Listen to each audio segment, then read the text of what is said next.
Hello, everyone. Hi. How's it going? Welcome.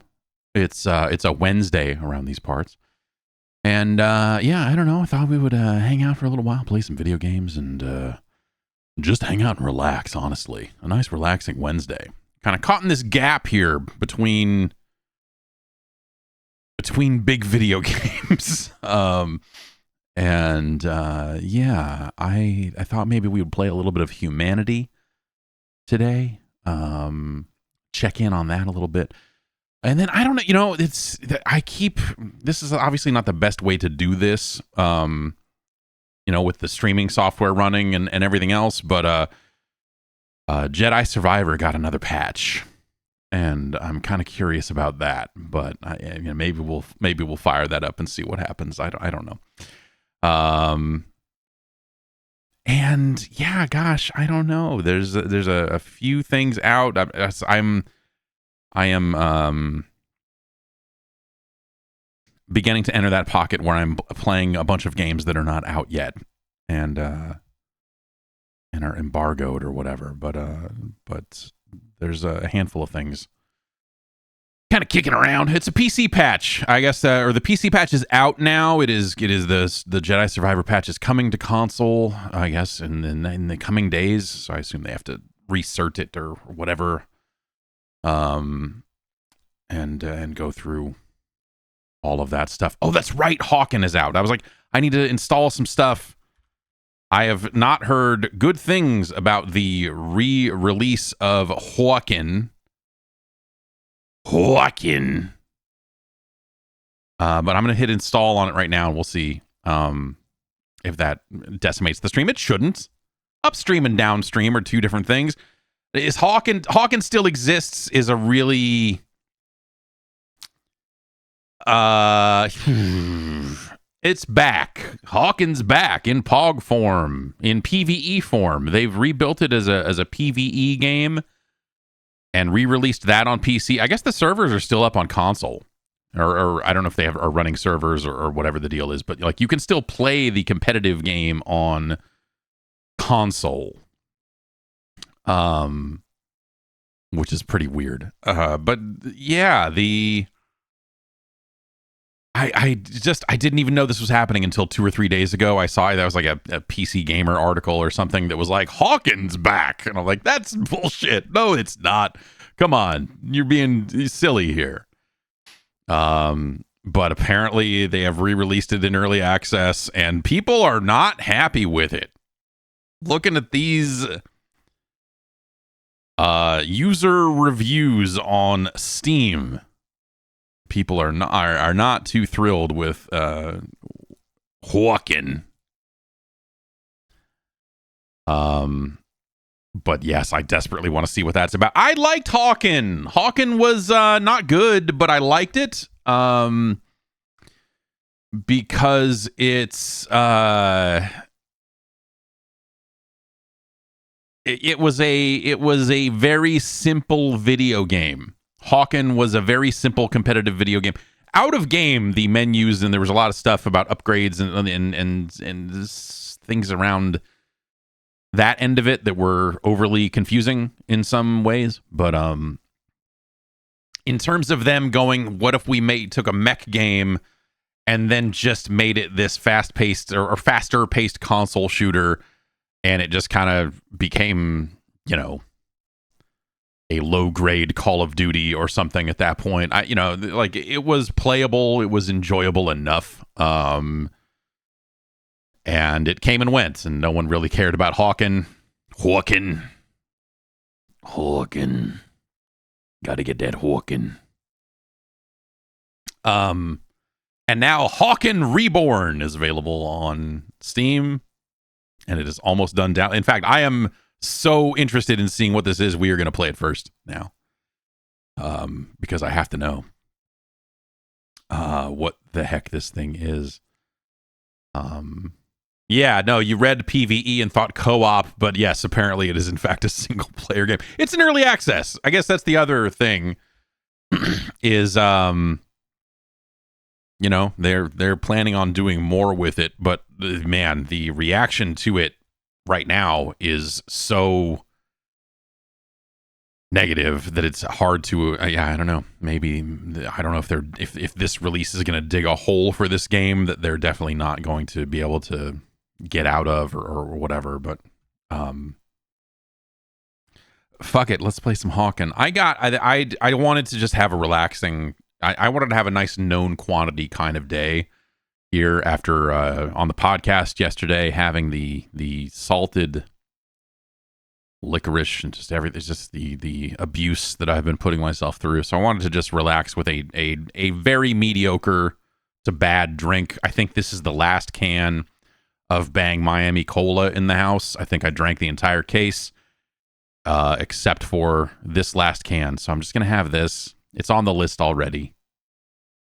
But this will get it out of our lives. I also have some boxes from the P.O. box.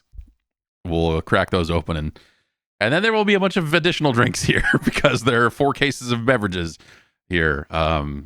So yeah. So what I'm saying is I need another case of Bang Miami Cola sent to the P.O. box. I would say I would say no. I would say don't. I would say don't do that. What's the highest rated Bang? You can go look at the list yourself. I've seen people say that they are referencing the list and when they're at the gas station and things of that nature, that they are turning to the list for comfort, for guidance, and everything else. And what's the highest rated Bang on the list? It is Bang Cherry Blade Lemonade at number 11. Which yeah, Cherry Blade Lemonade, that was pretty good. Good job, me.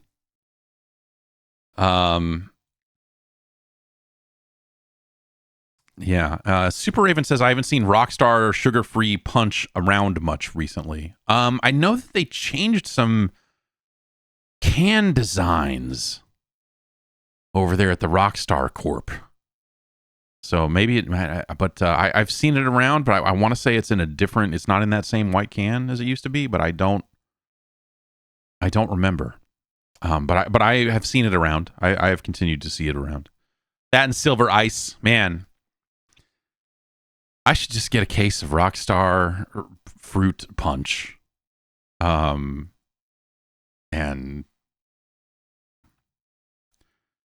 just live the dream. Drink a nice good energy drink and take a break from all of this other swill.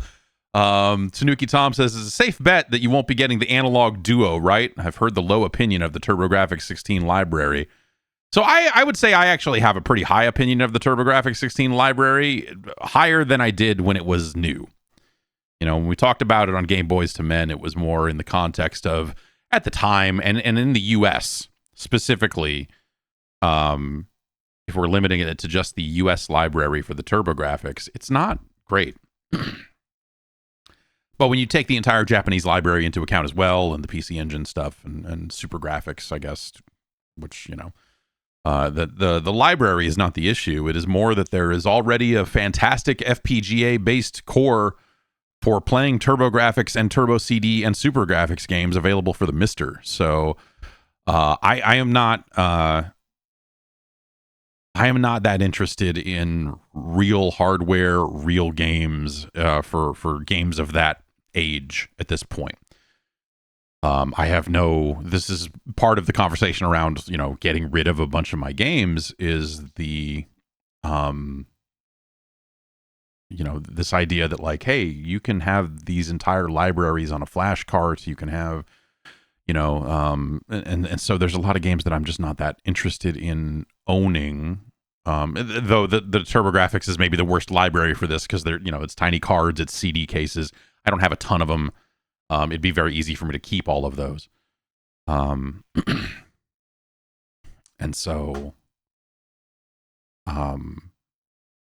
so yeah, I don't, the analog, Analog's model with their hardware of just making things that take cartridges and CDs and whatever else is just not that interesting to me, because I don't want to have to, like, the whole point of the convenience aspect of not having to keep all of the cartridges and everything in this room or in a room that I can, you know, like getting that space back is huge. That's fantastic. So There are limits to that, I think, for nostalgia or whatever reason. Like, I don't see myself getting rid of any Neo Geo games, which are significantly larger, but are also awesome. So, like I could probably pare my Super Nintendo collection down to like 10 games or less in terms of like cartridges I want to be able to look at and go, yeah, this is the copy of Super Mario World that I got with my SNES when I bought it at launch back in blah, blah, blah, like little things like that, are likely to make the cut. But right now we're not in that phase. Right now we're in the, I need to take all the stuff that, there's stuff in the garage that I can just throw out, and there's stuff in the garage that I know I want to keep, and there's stuff in the garage that I need to go through and sift through and decide what I'm keeping or not. Right now, what I'm trying to do is get the things in the keep or sift through categories out of the garage so that I can throw away all the garbage. Or sift through. I mean, I have to sift through kind of everything, but there's like a broken bassinet out there that we don't need, but I haven't been able to get rid of because doesn't fit in any of our garbage bins and whatever else. So, it's just like trying to get rid of all of that stuff, see how much room I have at that point, and then try to figure out what's next. And then figure out where this stuff goes, because some of it is stuff that like, like I have like 3 stacks. And people say, like, dude, post on NBA and Bratain. I was going to say NBA Train, which would be a pretty good name, but no, NBA Train says, post on Facebook Marketplace, someone will come take your stuff. Yeah, after I sift through it, then yes, I will find a way to get rid of some things. But right now, none of it's in a place where I can just go, oh, here it is. So I have work to do before we get to that phase.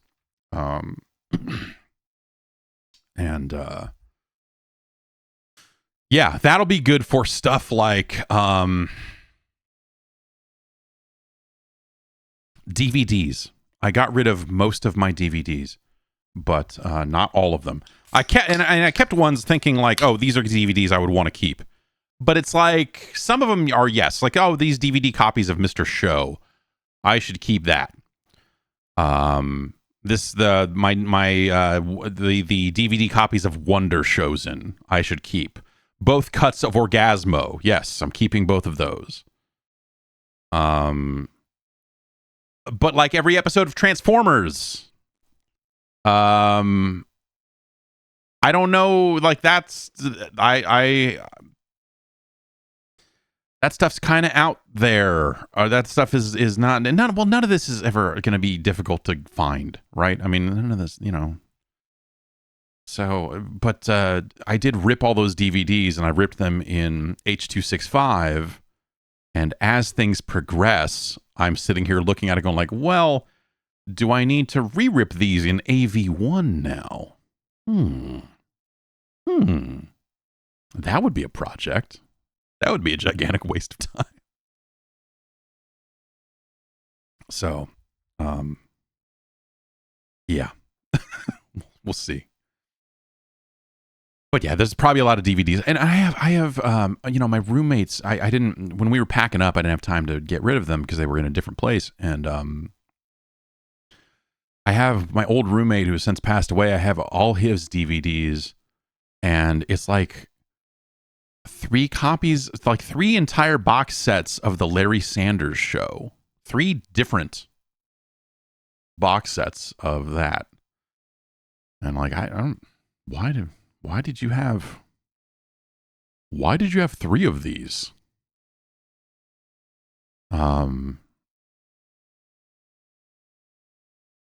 So yeah, stuff like that. And I think he has 1 copy. Like there's the It's Gary Shandling Show, that box set as well. So there's stuff like that, and it's just, yeah, like going through it now, and I have a little bit of wiggle room because I moved pretty much all of the DVD cases, the DVD boxes full of games. Most of those are moved over to the storage locker now, which is just giving me ever so slightly more room to move around out there and kind of start to get to other boxes. I found all my Dreamcast stuff, for example, with the box where that was. I was like, oh, it was behind all these Skylanders. Great. Skylander's another good thing of just like, what am I going to do with these? There's a temptation to hang on to all of it, but really? Do I really need to do that? Let's launch Hawken Reborn and see what's up with that. I'll launch it off camera here for a second in case it's got any weird login stuff. These free-to-play games.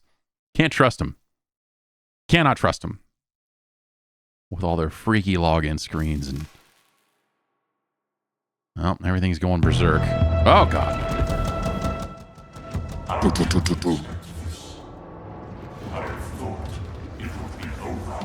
Oh, man. This world was never meant for humans. The poison air, its sealed waters. And yet we took it. It's launched at a weird resolution, and so I can't see the OBS window anymore. So much torment. So much pain. This is, they made some choices here with their world building. I'm watching a motion comic right now, and I can't, well, maybe I can, right, okay, through the power of the Stream Deck, if this is set up properly, I might be able to bring you in. Okay.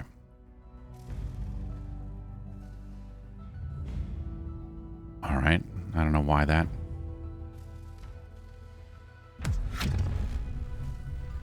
I just need to be able to change the resolution on the game so that I can get back to seeing you and seeing chat. Oh God, enough with this. Class 9, dangerous cargo on board. These voice filters, you're like, we are aliens. There's a light chorus effect here. Helm, unresponsive. Impact imminent.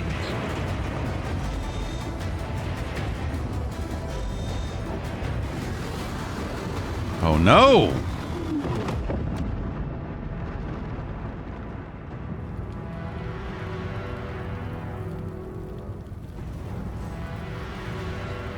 Never get out of your trench.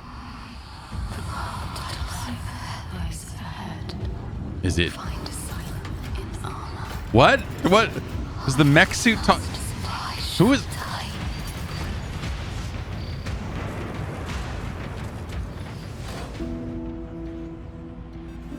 Why? What is? New pilot detected. What am I?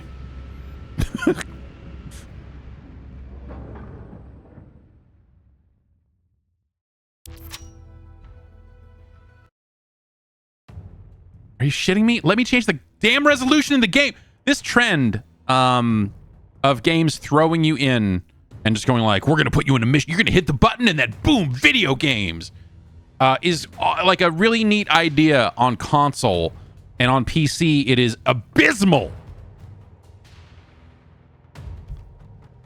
Because these games never launch with the settings you want.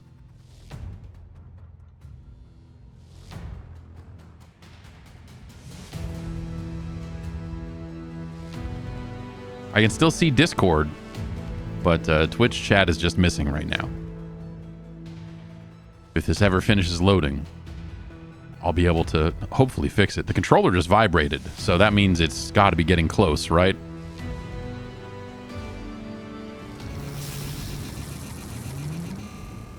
Okay. What none brings no safety lies in secrecy, in silence, power.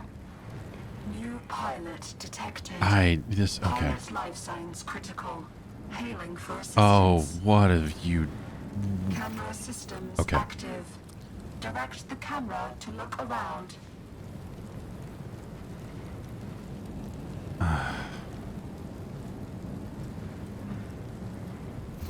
Oh, my sweet spanners. Heaven. Someone's inside, and they are hurt Okay. real bad. Now I've got to try They're to... in one of my mechs. They're one of my mechs! Y'all! Motion systems active. Test movement and steering functions. Does that look better? I turn the HDR to not HDR, tone mapping, whatever. Oh, okay. Well, now also the text on the OBS window has gotten huge, and so it's not, well, whatever. It appears they have not put controller Help is coming. icons We have into to get any out of part of there. this, Use so the max thrusters and follow these waypoints we'll figure it of out. Fire.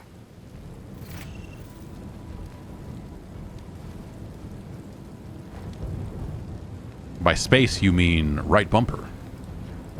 Hello, friend. Name's Hawken. Layla told me you were in a mech, but I see it's actually spare parts. Still, that mech and I will get you to a doctor. Layla, any other survivors? I'll get base to send a team. That old mech can only move one patient, and the driver is dying. Haven, you have to bring them in. This is You heard the lady. Take a portal to Camp Valak. Nice and fast. rough already. I feel like the voice acting, like there's just aspects of this that are pretty off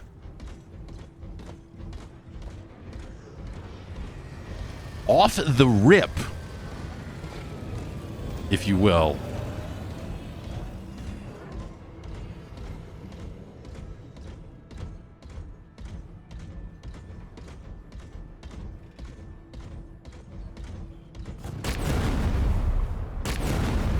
I'll jump too. Portal's blown. That's our easy ticket home gone. Oh yeah, did something happen over there? You didn't really do a good job of illustrating that. There's hostile territory on both sides, so stay close and do exactly what I tell you, okay? Okay.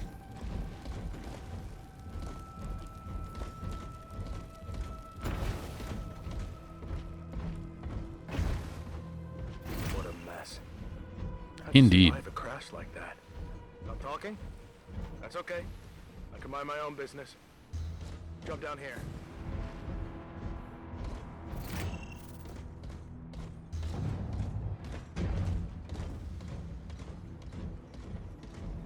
I'm not talking. Our bullets are as big as their heads. It's Hawken. Heads up. They've got mech support. Hit it with everything you've got.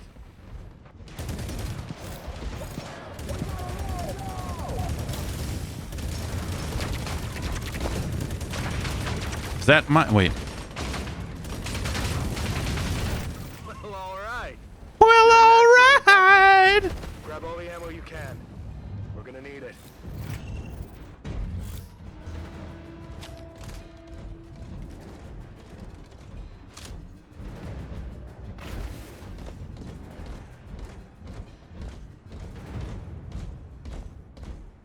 Careful. Ambushers might be hiding.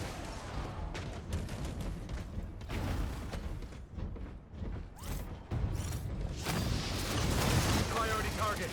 Mech on the field. I'm shooting it with my guns, sir.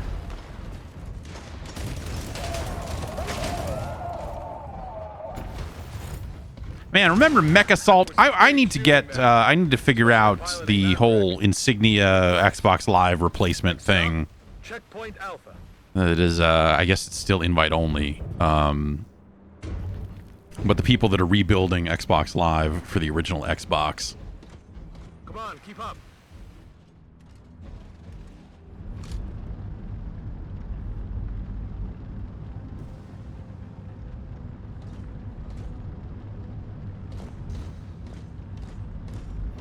Oh, good. Sentient blockade ahead with more mechs. This isn't random. They're boxing us in. Take those turrets down ASAP. Mechs coming from the tunnel. These are professional soldiers, so don't let them have easy shots on you. How about I stand here and hold down both triggers until it blows up?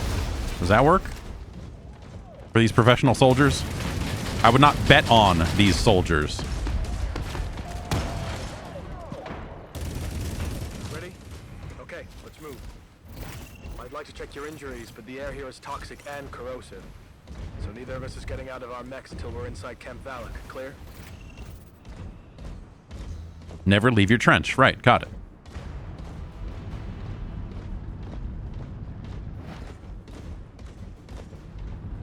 This like hover run thing is a toggle when you click the left stick. It's very weird. Camp Valak is just ahead. Like the movement feels very strange in this game.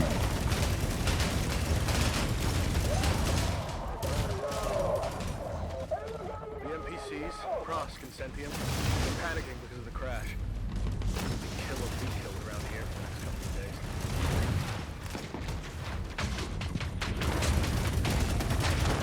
days. Just step on these fuckers. What are we doing?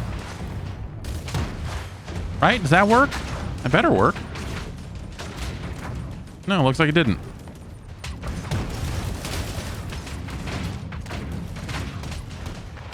Oh.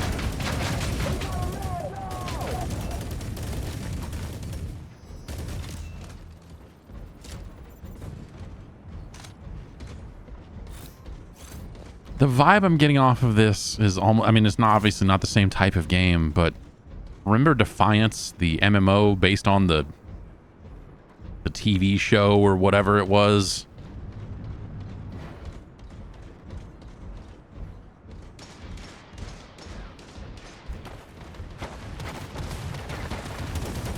I played quite a bit of that game. And then they re-released it.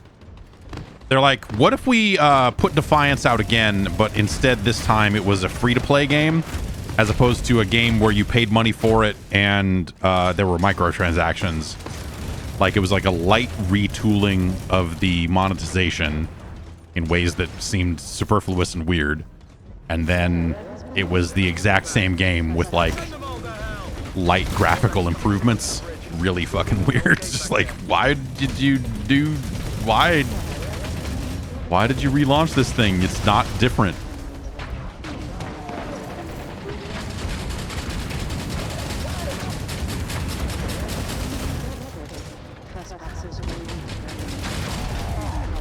Hey, Hawken.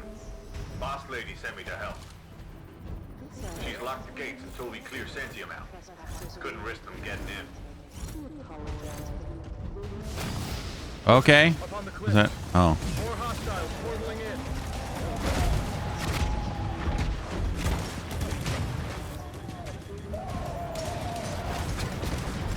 This is like the situational awareness is weird in this game. Their last chance to stop us. I guess I need to use the minimap more.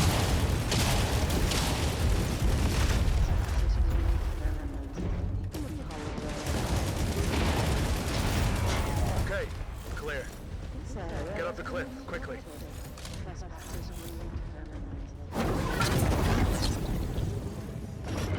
Oh, was that not the... Oh. Okay.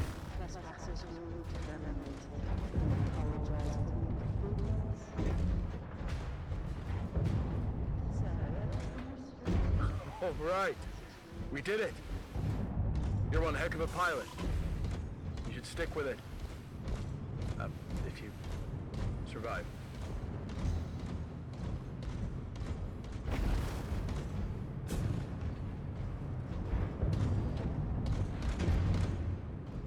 What? Hey, what's Quick up? now, connect to the portal up there and return to hangar. The med team is waiting. Good luck. Okay.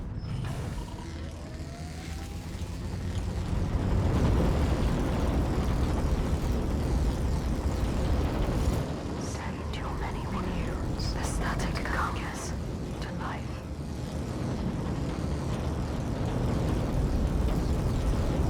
Oh, that's been a mouse cursor this entire time. What? Okay. I was like, that's a weird HUD element over there, this little circle-looking thing. Ah, no Giga Shards. Darn it.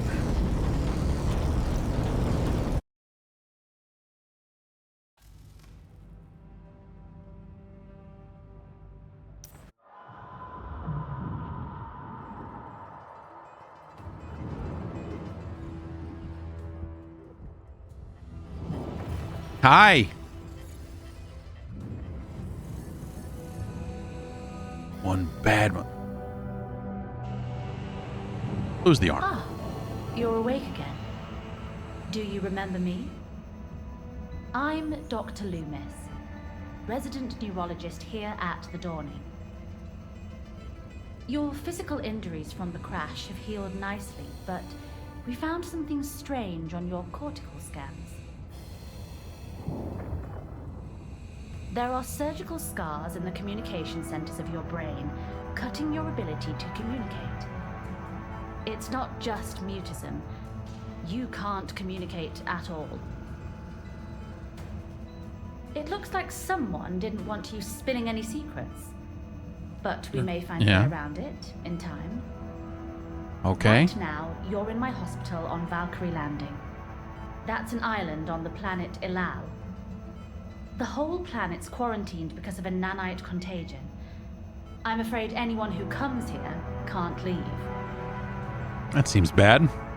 The Dawning run this whole camp. We're humanitarians. Sure you are. We'll do our best to help you, Of course. medically or otherwise. You seem to be a capable mech pilot, and there's a lot of demand for that here on the island, so you'll have plenty of work while we figure things out. Layla's offered to help gear you up. It's almost like a vaguely, you know, AI-esque quality to that art. Okay, by proceeding beyond this window, you have agreed to join the early access period for Hawken Reborn. And acknowledged, wait, what? It may be loss of life, limb, or sanity without this. Early access means early access. The game, like, this game might kill me. What the fuck? Like, don't name your thing the name of the game. This is a highly confusing fucking menu. Like, wait a sec.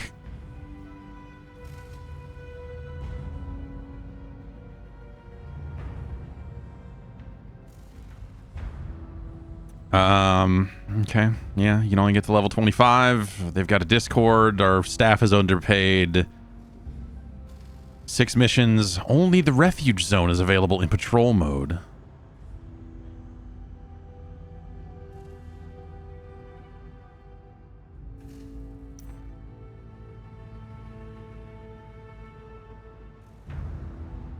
And now this menu these menus have controller buttons.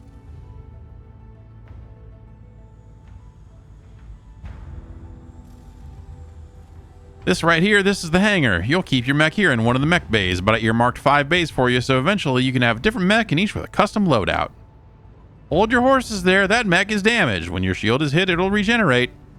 Once your shield drops, you get starting to hit on your actual hull, and the only place you can fix that is here. With a currency of some sort.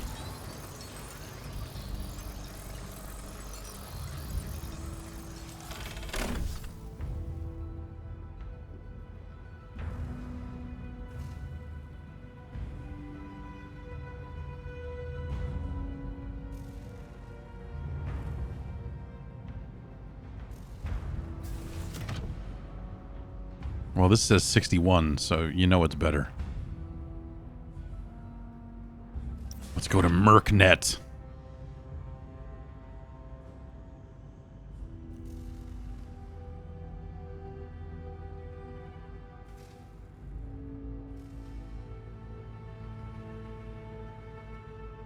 Hyperion.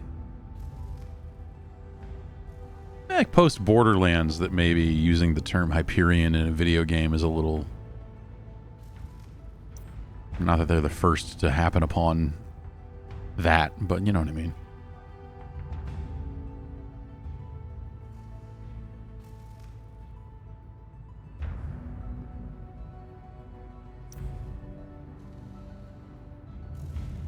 This is the one we did, right? Wait. Okay, so that one says locked on it, but I'm guessing that's the one we did. That's the mission we already played, probably.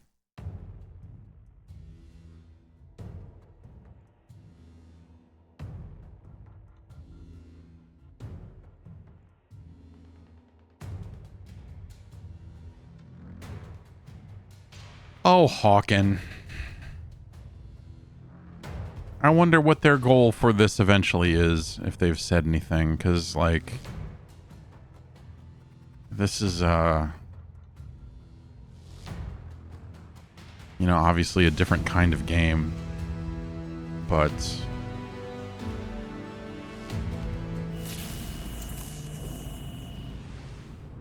I don't know. I want to look closely at what's left of Sentium's blockade. The focused way they were trying to stop you reaching us, it makes me wonder if they know something about you. And if they do, I'd like to know it too. We might be able to use it to get a message to someone for you. Your mech will mark the area where I'd like you to search for clues.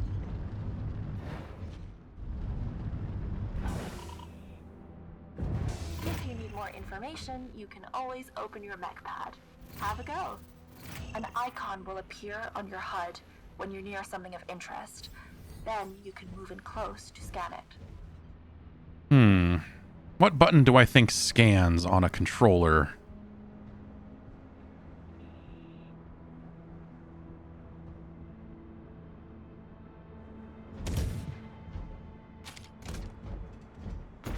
It's not those. It's not the D-pad. It's not start or select. It's not any of the face buttons. Okay. Well, I'll hit the F key. Oh, I'm sorry. I'll hold down the F key. Go, go, go! Do not let that survivor reach Camp Valak. Those bloody hippies are too much of a wild card. What? Alright, if this game is about getting in a mech suit and killing hippies, then maybe I'm on board with it after all.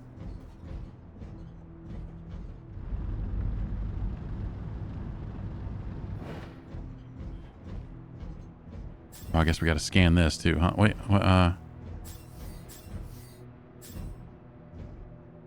let's try again to see if maybe there's a face... Oh, wait, Okay, if I hold down the B button, it will eventually... You need to know why that ship is here, you imbecile. Are they working for Prosk? Are they spies for the UTA? Get that survivor and find The Urinary Tract Alliance is here?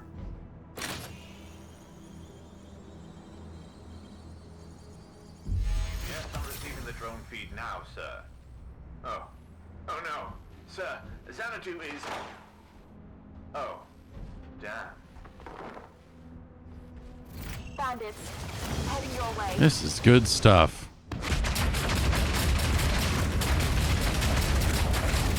The threat presented by these fuckos on foot is annoying. I should have a melee attack. I should be able to stomp on these guys. Using resources such as those provided by your fallen foe here. You may also find schematics. I will gladly make any new component designs you obtain. If you Like, I get it. Some of these guys have rocket launchers, you know? Like, that's, you know, it's sensible, but...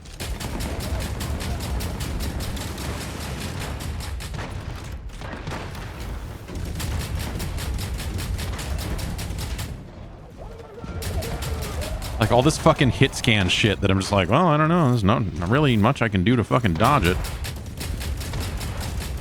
When you're ready, I need you to help Haven at the memorial. I sent him to get tracking data on your ship's descent. You can find more resources on your way. Just shoot the resource deposits your mech highlights or crush them underfoot. Underfoot. Okay. That sounds promising.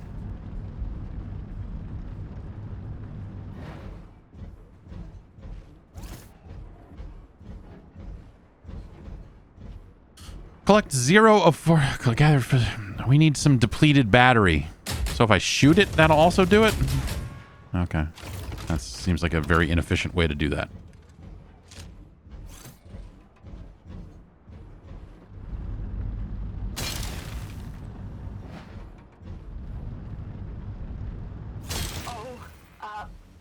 Prosk have ambushed Haven. They must be after the information too. Please, hurry. You sound really sincere about all this. Please don't shoot him. Oh, that's that guy. That's... Good to see you, mate. I hug you, but I seem to be covered in Prosk. Can I swat a few off of me? There's a lot of rockets flying around. Let's split up so they can't hit us both at once. And keep dashing out of their fire. Do not forget to gather the resources your fallen foes leave behind.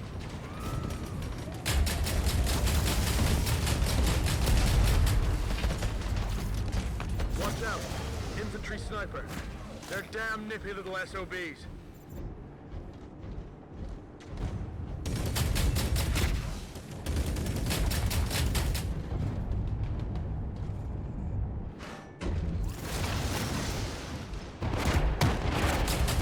Yeah, this seems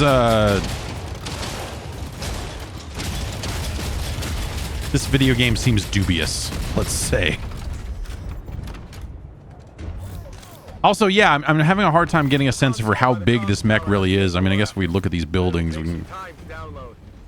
You start it off. I'll keep watch. Okay, this is how big a staircase is. Better to do that than take hull damage. So Charges an arm and a leg to fix that. Unless you're her favorite. I'm definitely not.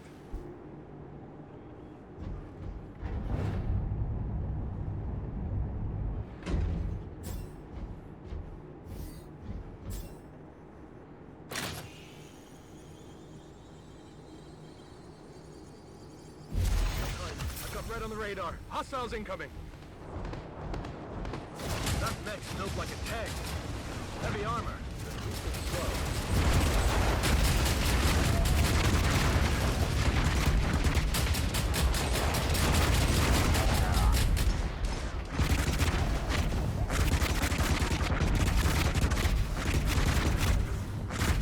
where they? Okay, it's like, what's even hitting me? It's these little guys. Yeah, this just seems what's the word? Whack.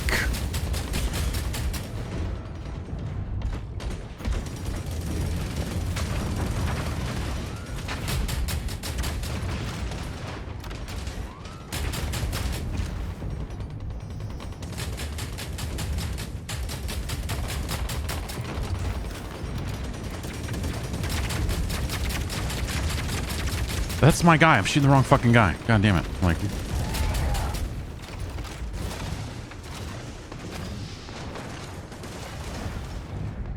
so the only thing I say I like that I like about the movement is, like, for as stiff as the jump jets feel, if you do a... That's my guy again. Download's done. Grab the data from the console. If you do a dash into a jump jet, you actually get some pretty decent speed going. Like that's kind of neat.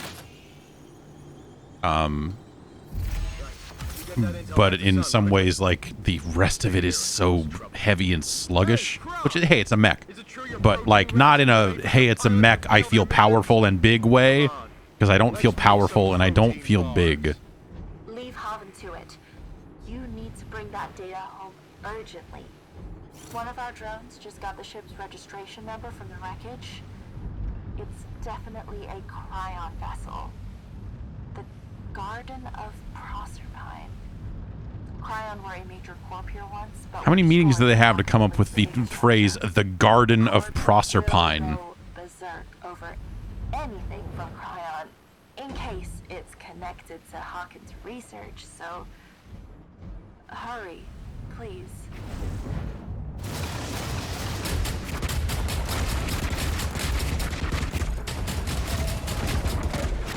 I took like half a step off of this road and you gave me the return to mission pop-up. Reinforcements.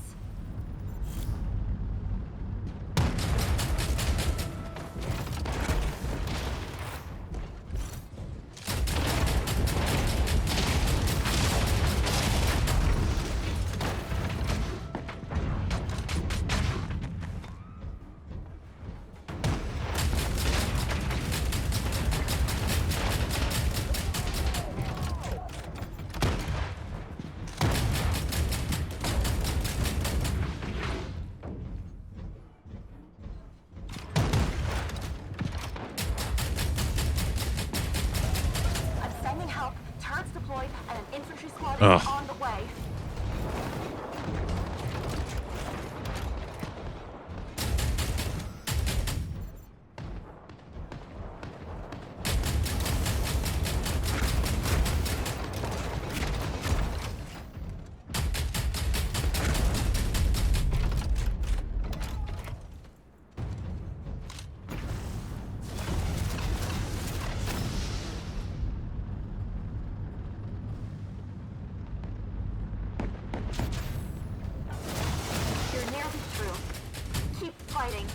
Keep fighting.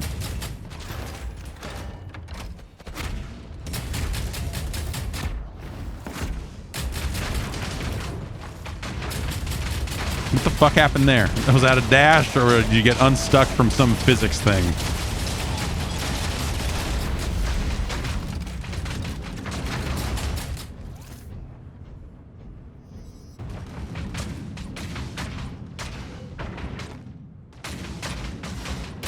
I was like looking up, going, "Where's the?" Oh, you guys are down here. Huh? I think you were going to make it. Well, okay. Let's.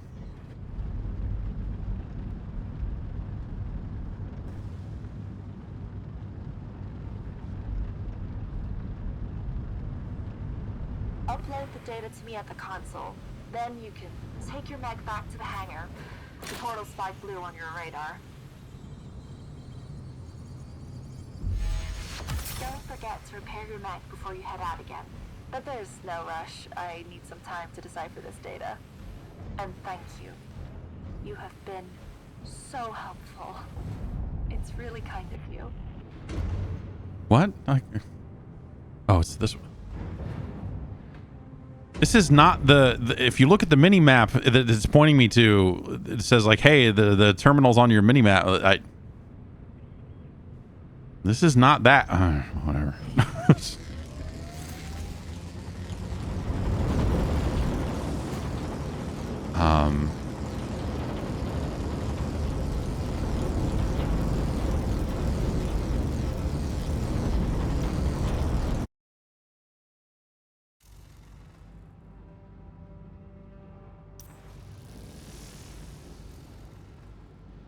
This seems pretty rough. This is rough in a way that you wonder, like, did the publisher run out of patience and just go, we need to put it out there and start making money on this? Because we are just burning through money that we cannot afford to spend on a free-to-play Hawken game, you know, like, get it out, see what happens.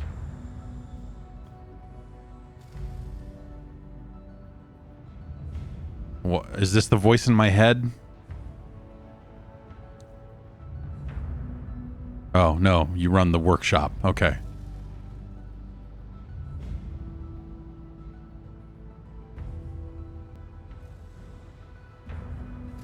The more powerful your axe, the closer to the godhead you become, metaphorically speaking.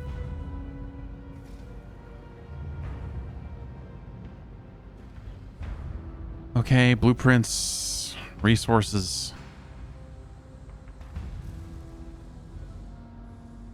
I'm gonna use the mouse for this because the controller stuff is so bad. Okay, so yeah, I guess in a world where this is a free-to-play game and all that sort of stuff, I guess every single thing's gonna be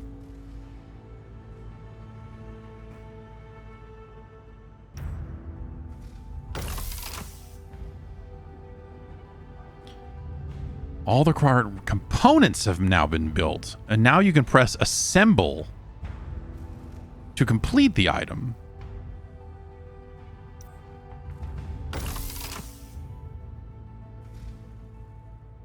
Okay, we increased the threat level of the mech. Now go to the hangar. Okay, we'll equip that.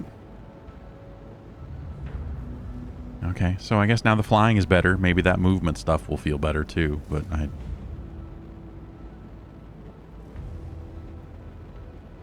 this will be the cycle of your life for now.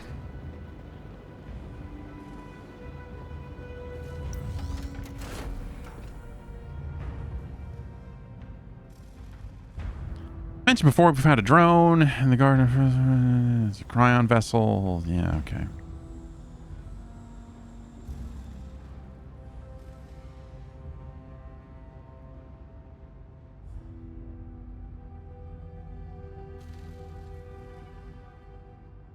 Centium.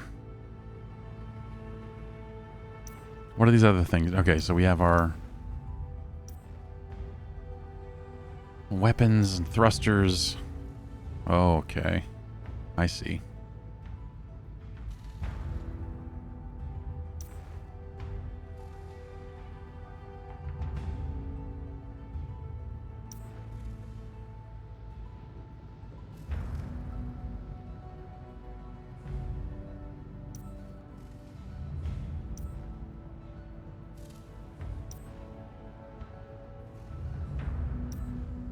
Well, I guess let's do one more of these.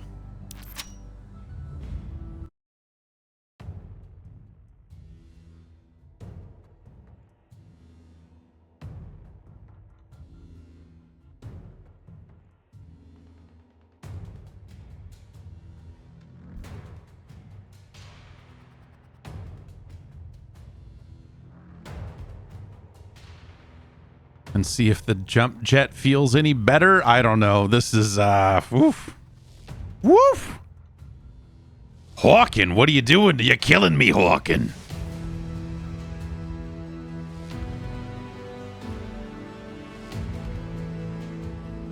Knowing Hawken had a passionate fan base that's been deprived for so long, and then trying to release something like this, it's a PR nightmare. Should have just named it something else. It says Inge Farok. Hello. And Thank you for accepting my contract. like, yeah, I Things guess. are already in motion. So please set Hawken's been your gone long mind enough that I don't for a like briefing the on the way. The Sentient Board of Trustees. passionate fan base. I don't, you know, if there was truly a passionate fan base for Hawken, it maybe would have lasted a little longer. I feel like Hawken was so there and gone.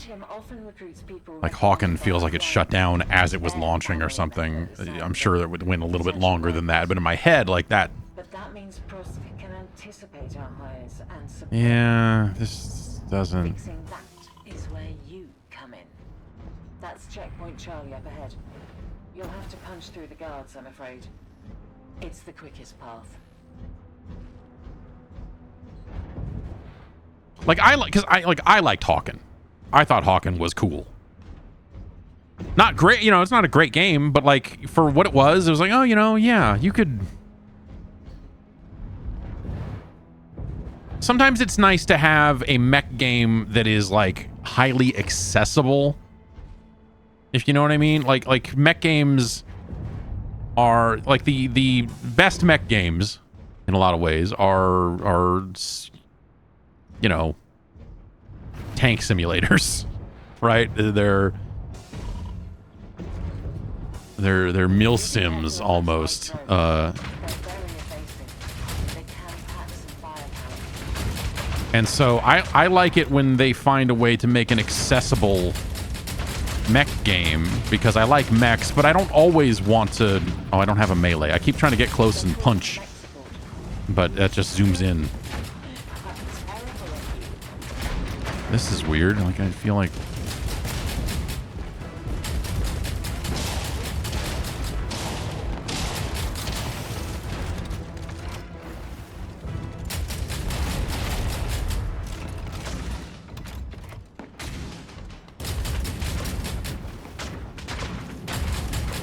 But, you know, Mech Warrior 2 and stuff like that. You know, those were... Mech Warrior 2 is such a great game. But I don't always want to just play that. You know, I don't always want to play those games, right? Like, I think there's room for arcadey, easy to pick up and play mech games. Mech games for everyone is my stance. We can find out where you came from. And Hawken was a very simple game.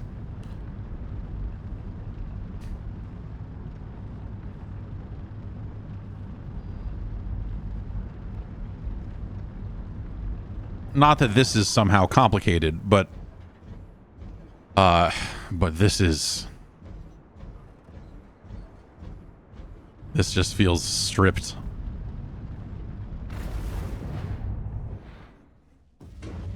There it is. Korolev Pass. These forests were originally planted as part of the terraforming effort, but Prosk have control of the area now. There's enough of a delay on your jump jets that it's like kind of annoying to use. Short-term thinkers, you see. No vision at all. Get ready. Prosk's portal terminals will be heavily defended. Take out their turrets quickly and expect guards with mech support.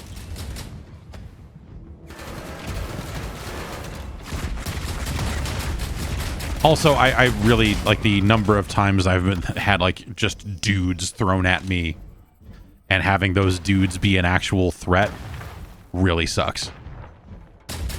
Like I feel like the other thing you want your mech game to do is to make you feel like you are fucking tough and crazy and that you are in some badass vehicle of fucking death, and that these guys ain't shit. You know, you'll encounter a couple of them, they'll have like a rocket launcher or something, be like, oh, that's actually doing damage, but like the presence of dudes with rifles should only be there for you to like maniacally laugh as you fucking crush them under your fucking legs, you know? What the fuck happened? Okay. That guy like flew away much faster than I ever could.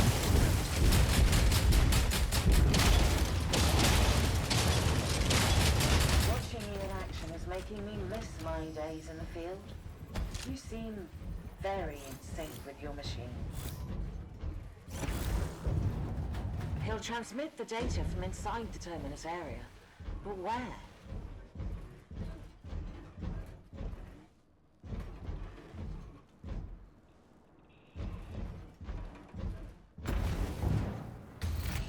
The fanatical idiots have arrived. Please put them down quickly. It's the kindest thing to do. Those skirmishers are only really effective at close range. All those bullets make Prost pilots feel blackness, but they're terrible shots.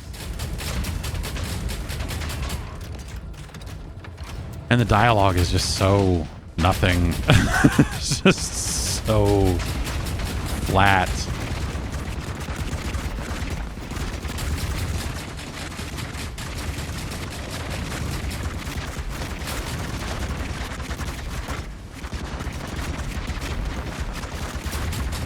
That seems like something to just blow up when I shoot it. Look at this thing.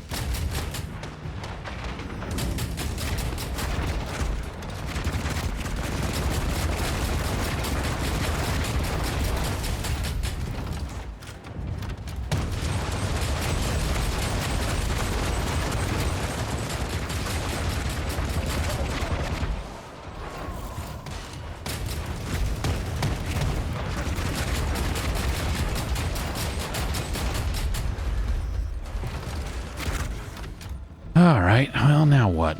More guys to shoot, I guess, huh?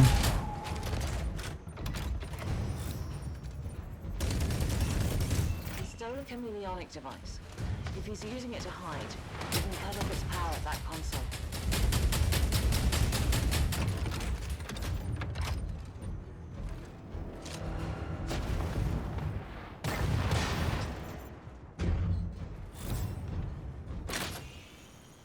Yeah, is this the same studio? I don't know. It is just listed as 505 Games, which, you know, they own the IP and all that sort of stuff, but I don't really know.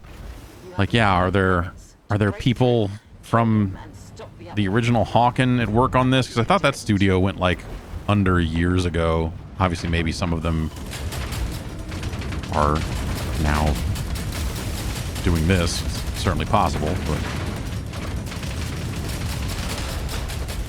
yeah, Met Gaming peaked with Crazy Ivan. That's not true at all. Someone who just played Crazy Ivan, I can tell you.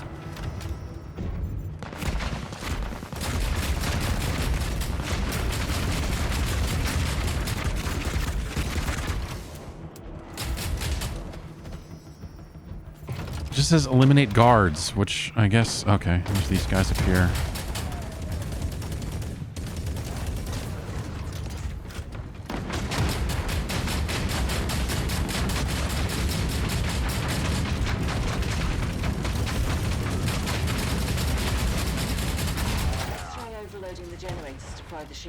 Okay.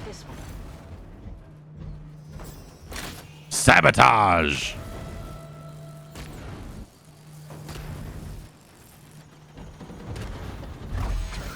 God, they're a distraction. Kill them quickly. We still need another generator.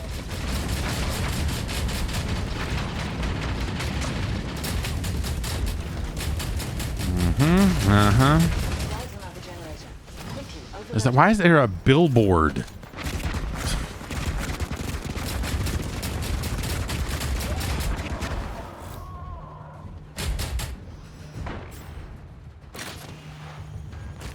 Yeah, I don't know. This, well, no, increasingly I do know. This seems bad.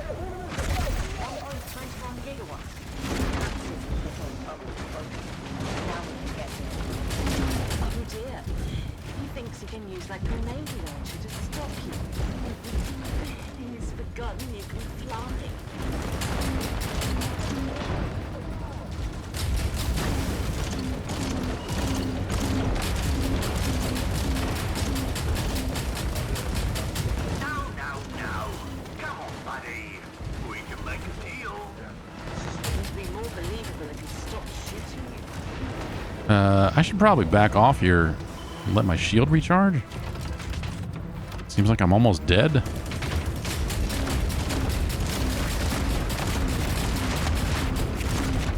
Again, a melee attack would be fun.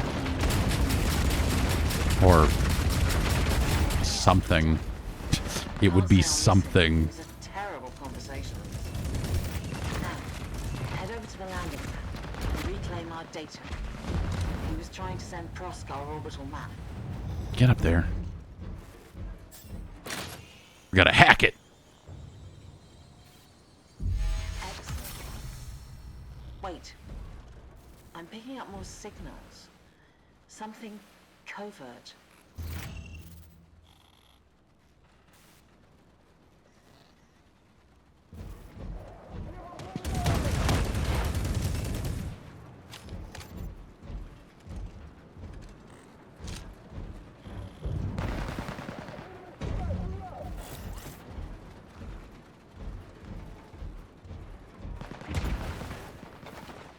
Prosk are trying to upload more of our data, using the activity here as cover.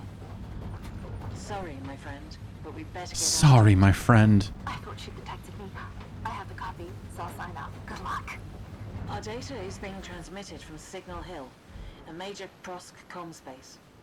I'll meet you on the way. Okay, well, I'm like dead. Couldn't resist coming to join you. Watching was making So if there's going to be more to this mission than we just did, this is my not going to go well in for my me. snowy days. Her name is Kilimajig.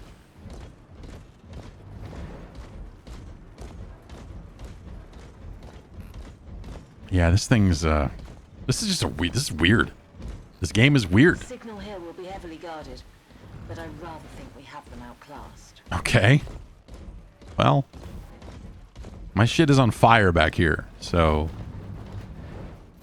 They've started the uplink. In we go.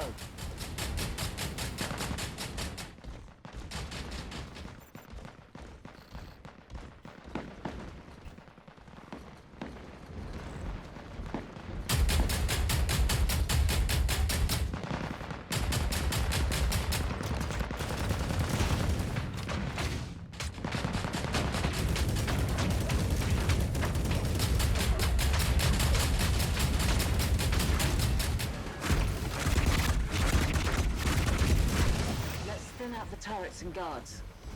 Isn't that what we've been doing? What? What?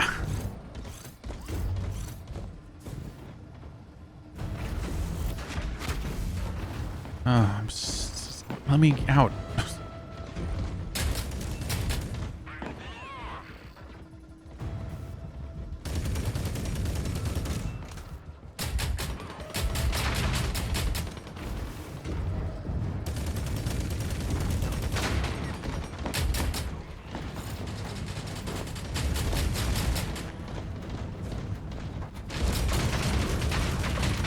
Like, I don't know. I think there's, yeah, you want to take Hawken in a different direction. You want to try to find something else than, like, the competitive. Because, like, if Hawken comes out, if hey, it's Hawken Reborn, and you're like, it's another, like, competitive multiplayer first-person shooter, there are a ton of those. Like, they don't necessarily need them. Like, it's not a recipe for success, right?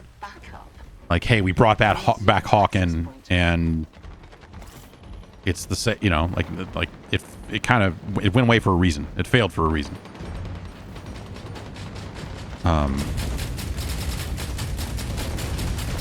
But this doesn't seem better. Like this, like the nicest thing you can say about it is like they tried to do something, but this doesn't feel good. I don't think it looks very good.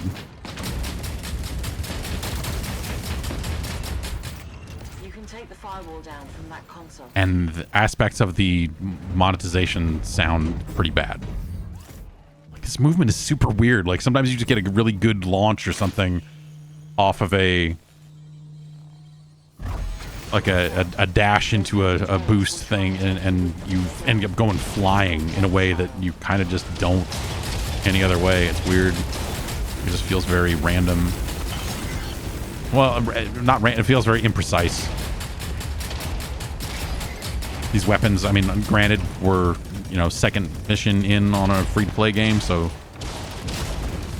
obviously they're not going to, but these weapons feel really shitty.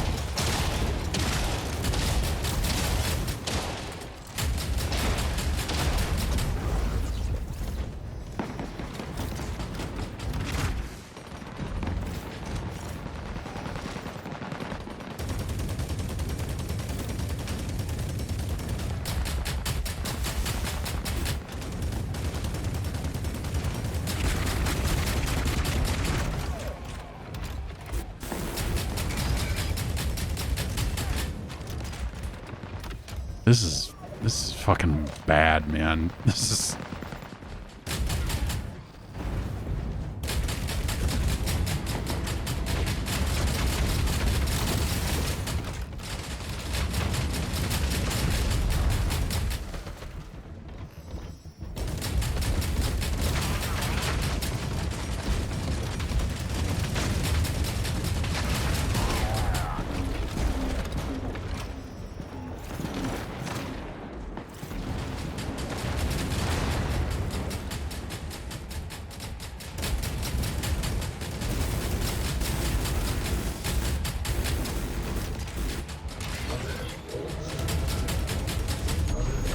Oh, did I finally blow up?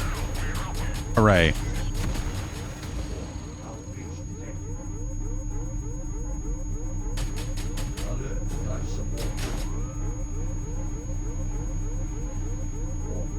Rebuild to avoid losing the following rewards. This is like a first hit free kind of...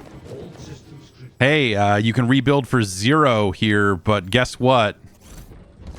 That's normally not going to be 0. Is that why this mission is built the way it is? They want to give you a taste of what happens when you lose.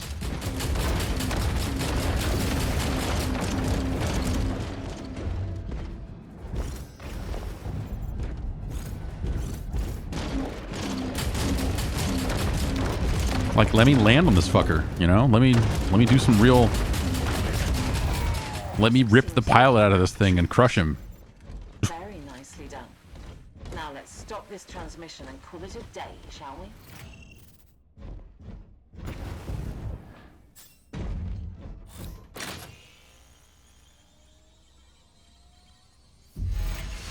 Excellent. Mission accomplished. I'll scrub our data off their system. They were very determined to find out what we've learned about your ship. Perhaps they find you as fascinating as I do. Thanks?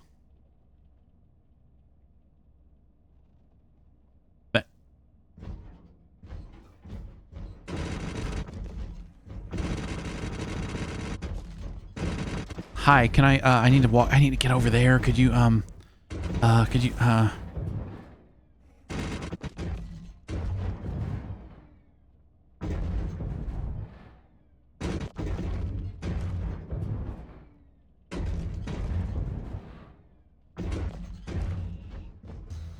We were analyzing Okay, dust, yeah, now you can continue talking to me because I jumped on the other side of you. I'm sorry, Jeez. I can't tell you what happened to your family.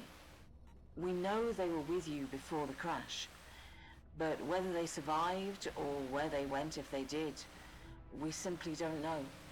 Does this game have credits so we can see who made it? I feel like I saw something in there somewhere. Go safety, my friend, and thank you. Yeah. Do give my respects to Park's son, Nee. I've heard wonderful things about her work. Why does every word out of your mouth sound so porny? What are we doing here?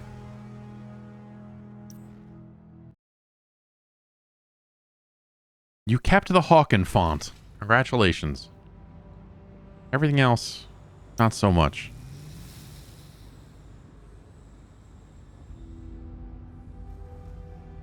Okay. All right. Yeah. Level. Select my gear in. And then you're kind of in the way of the... Okay. Well.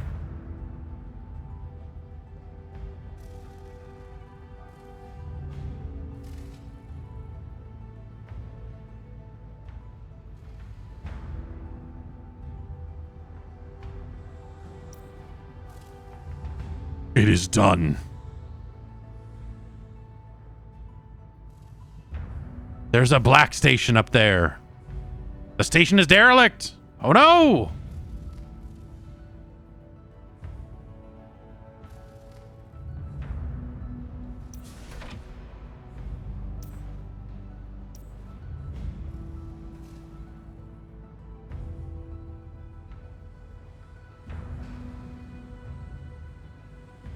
DR. A 505 Games studio. It's, yeah, the Steam page just lists 505 Games as the developer.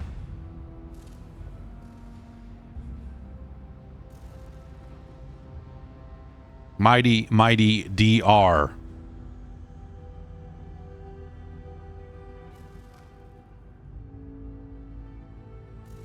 And then a chunk of external studios as well. You know, video games. Yeah, I don't know. This is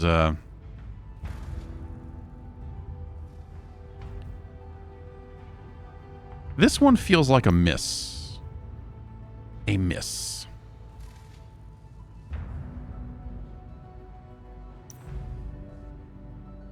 So what do I have? I have 250 of those, 6,000-ish of those, and 108 of whatever those are. Hey man, want to buy a gun? Would you like to get some guns?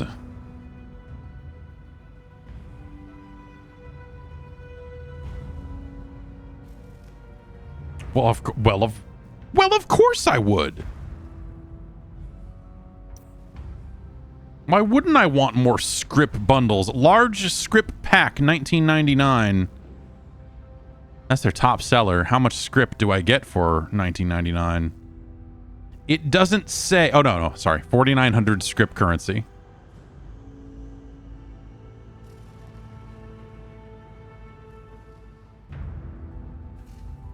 Yeah, rough stuff. Absolutely rough stuff. And like, I don't know. It's like, it's unnecessary. You might lose some of your progress. I'll be okay. That's Hawken Reborn. I get it. I get why people are mostly negative about it. This doesn't seem very good at all. Again, not that like original Hawken was some, again, you know, if original Hawken was some amazing thing, it would still be alive today. So you're kind of building on a game that I remember pretty much as an immediate failure. I remember Hawken coming out, it not really attracting an audience, me going like, this is neat, but no one's playing it. It's not the worst idea in the world for one of these. And then it just kind of, like I said, it felt like it went away.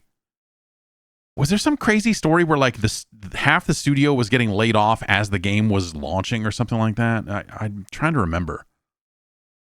There was like something completely nuts about the original release of Hawken. But it was yes, exactly, Pat. It was DOA. No one was like, yay, Hawken. It never attracted an audience. It went away for a reason. And so, you know, it's a weird one to bring back in the first place. And then to bring it back like this, I mean, I guess if you're like if you're sitting there looking at charts and graphs and making business decisions, then you would look at like, well, I mean, if we're a free-to-play mech game, like, is not the worst idea. Like, sure, like we own the Hawken IP, we could call it that. Here we go. Like, I mean, it's a good example, right? Like, I don't know that we would have played this game today had it not been called Hawken. Had it not been for the interest level of like, they brought back Hawken? I guess I'll fucking download it and check it out. But that cuts both ways, right? Because we downloaded it, we checked it out, and I'm like, boy, that's not very good at all. And if this was a game that did not have the Hawken name on it, not that that's some big thing, that maybe it could have flown under the radar, seen some more early access updates, gotten to a slightly better place, and maybe done something, but now it's like,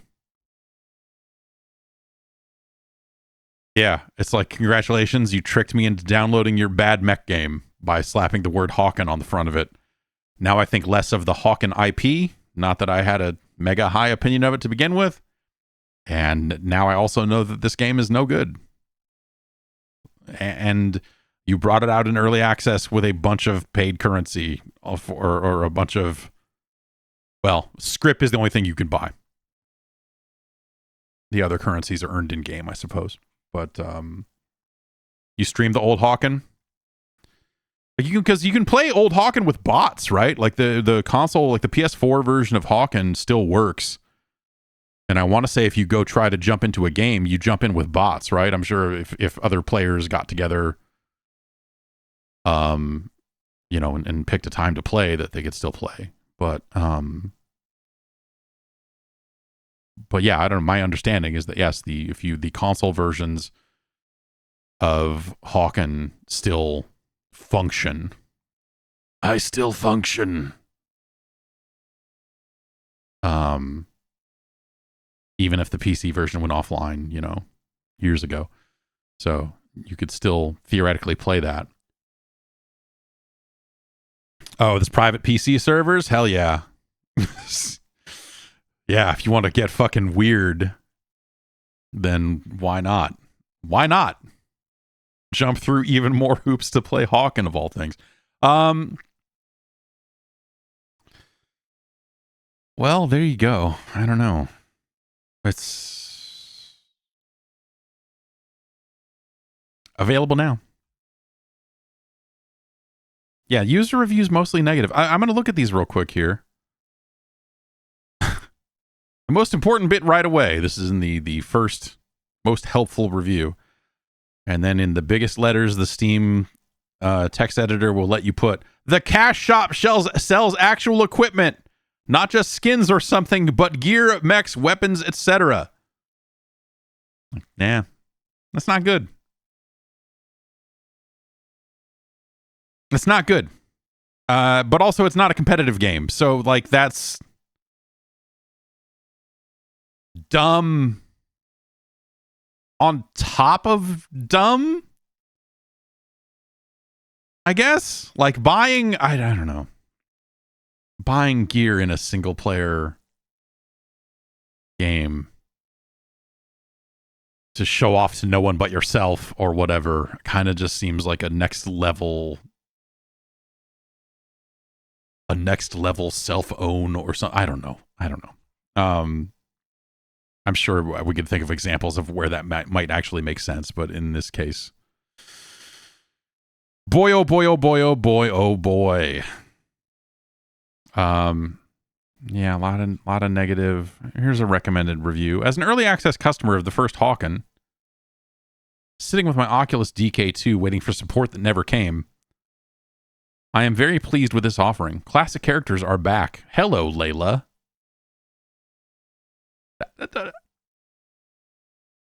Classic characters are back. Hello. And then in parentheses, hello, Layla. And the game and gunplay work well. Support is good out of the box, and it feels very good and ready for more levels. My only gripe was the inability to change settings until the game had started, something too many games do these days. You and me both, sister.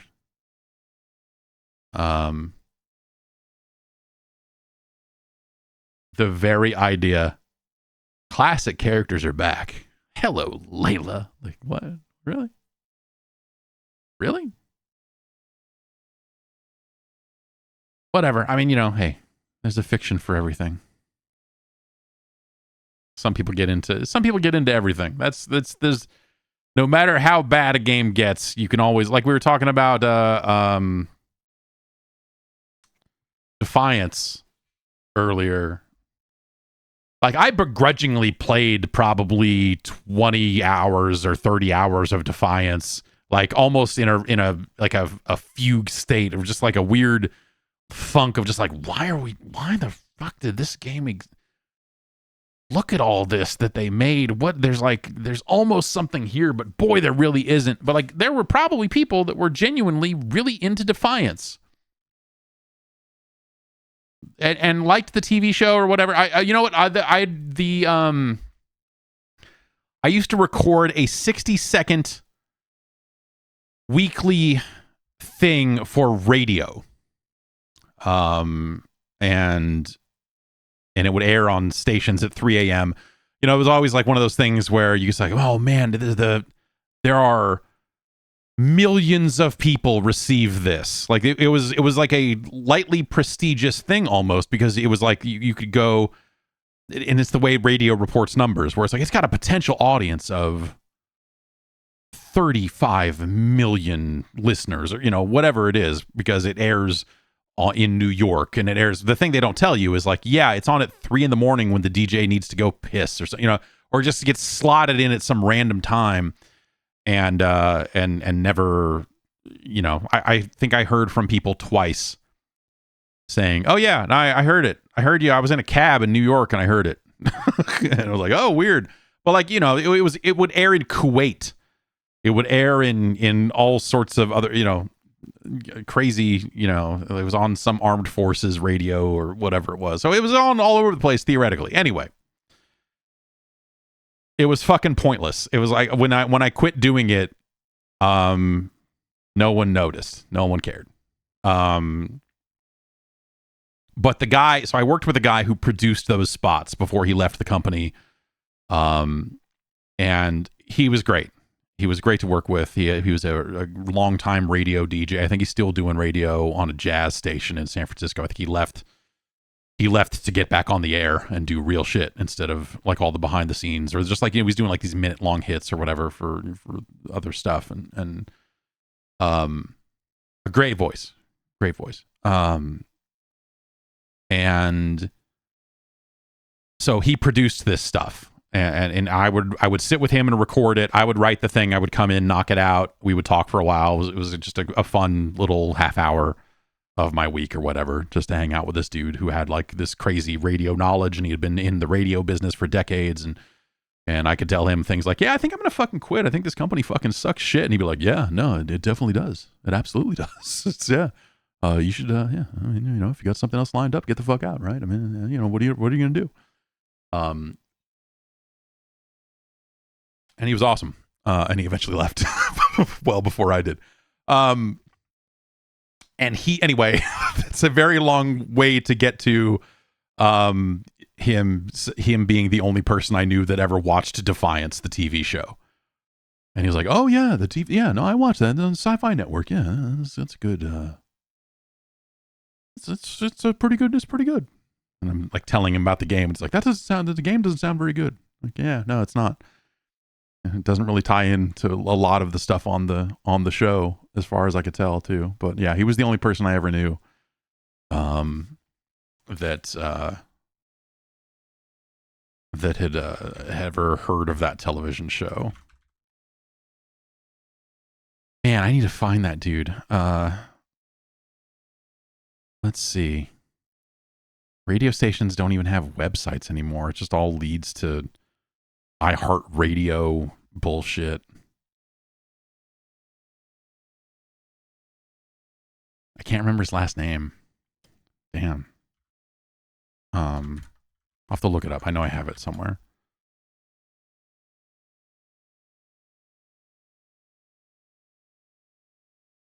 But yeah, he was great. He was awesome to work with.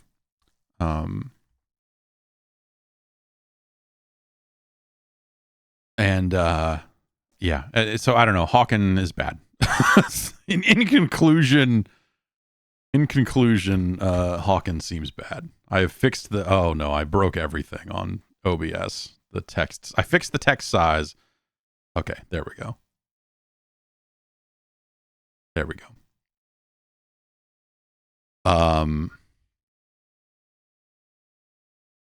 Okay, we were just gonna play Humanity, and we skipped it in favor of checking out Hawken. And now that we've done that, and now that I'm uninstalling Hawken, let's play some Humanity. Humanity is this save is very near the beginning of the game, so if you've played any Humanity, you've probably seen this stuff. But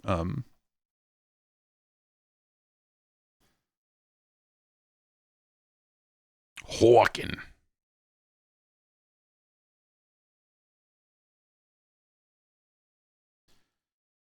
Let's grab it, bring it on in.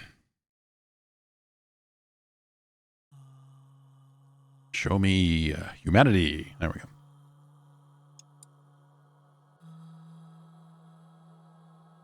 This is a puzzle game. A lot of people have been, rightfully so, I think, bringing up the PlayStation 1 and bringing up that era of Japanese puzzle games. Games from Japanese developers. Oh, this is very early, isn't it?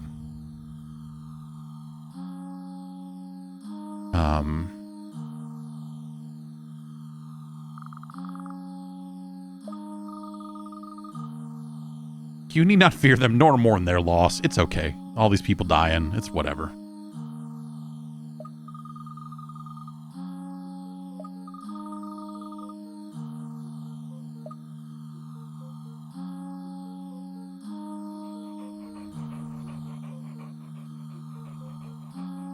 Okay. So we have we can jump. We're this dog, by the way. We're this dog. And we can jump. But more importantly, we can direct the flow of humans. You know, I should probably look around and see what I'm... Okay, so there's our gold guy. I think we can fall 2 blocks, but not 3, if I remember right. So we'll not go that way, but we will go that way. They'll fall here. We'll go here. Then we'll go here. We'll go here. We'll get the gold guy. Then we'll go here. Then we'll fall off. And then, okay. Then we'll go this way. Because we can't fall 3. And then we can go this way. This way.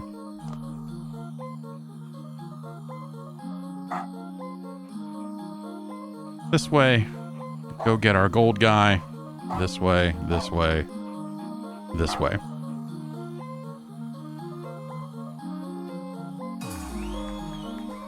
So yeah, so as I was saying on the podcast yesterday, I played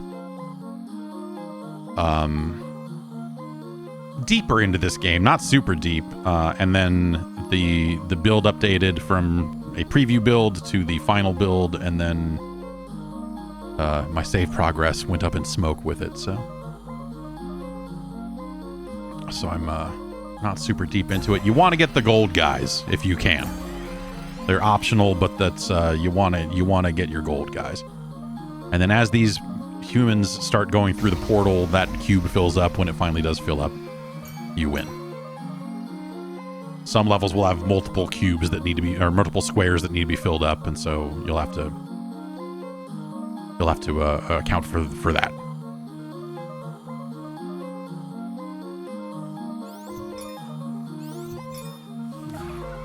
Okay, now we can accelerate time, which is good in a situation like that where I've laid out the steps and I just need them to do it.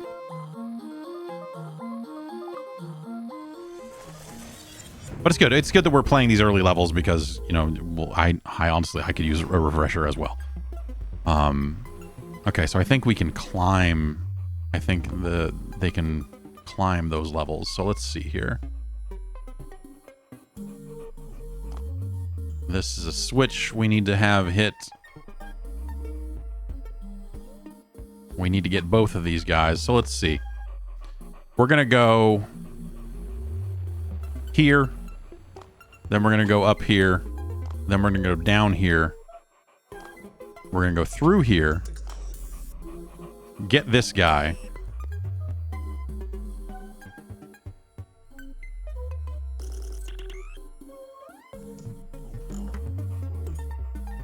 No, what we're going to do is we're going to go...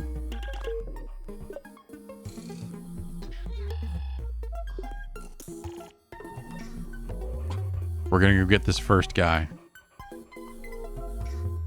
Then we're going to hit the switch. Then we're going to go through the hole to get the guy, and then they'll climb up over there. right? That's the... Okay, and so the kind of nice thing is we can set all this stuff up, because I think if the gold guys fall off, you need to restart the level, which is, you know, not the end of the world, but you know, it's something you do have to kind of contend with. So we'll get people on the switch, then we'll get them to go that way, then that way. They'll go up here. We'll get them to fall down here. We'll get them to go up here. They'll go through here, over here. We'll go bop, and then by that time the switch will have lowered this glass, and they will be able to get up there. And then as soon as they hit the switch, we will go up there and we will put the last buttons in place. Let's go that way. Then we'll hit a little fast forward.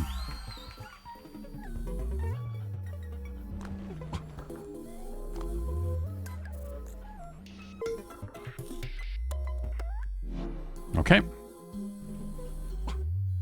And now they will come up here, and we just need to go like that. And that should be it.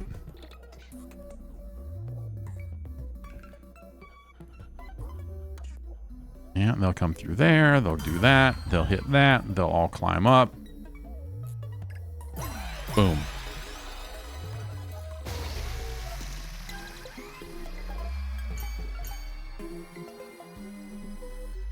Is this single player choo-choo rocket? Kind of. Like, yeah, kind of. You do get more abilities. You can make them jump.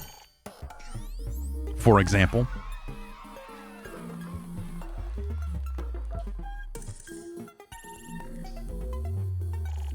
We've unlocked a free cam.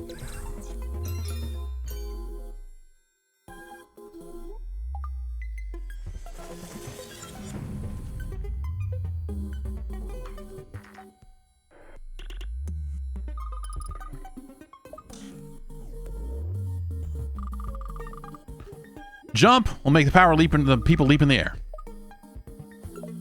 Bold. All right, let's go pick that up. So now we can toggle between turn and jump. Also looks like this level has some forced arrows in it.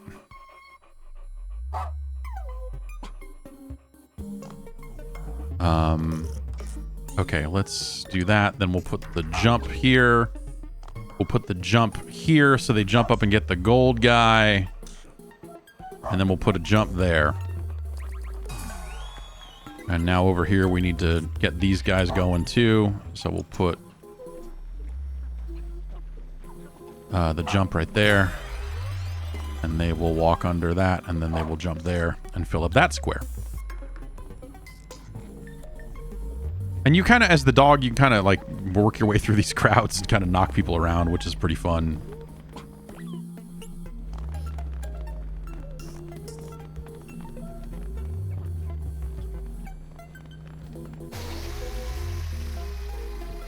And there you have it.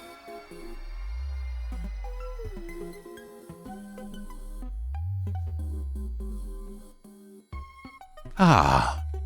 So yeah, this has just been a very nice, relaxing thing. And as I said, I think this is a heck of a Steam Deck game.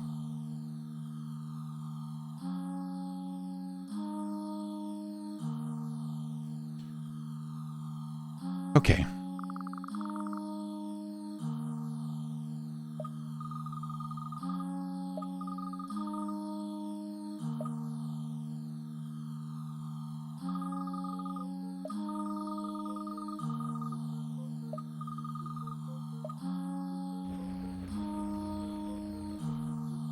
Okay, so now we have the ability to dive into people. We cannot really move the people, but we can move between people and then jump out of them, which is, again, a pretty trippy thing to be able to do.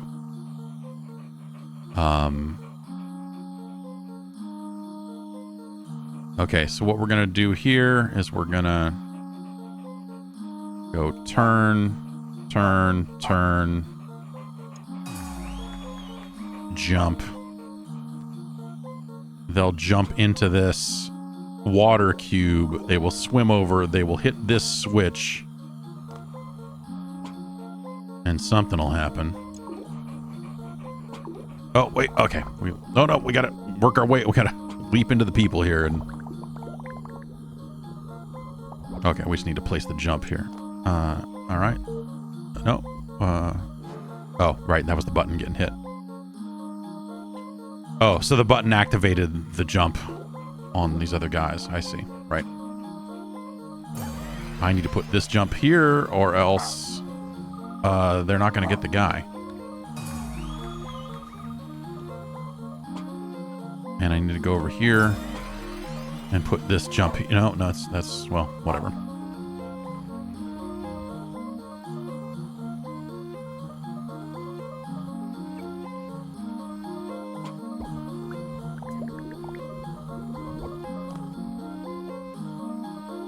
I think we got all the gold guys, right? I don't think we missed any.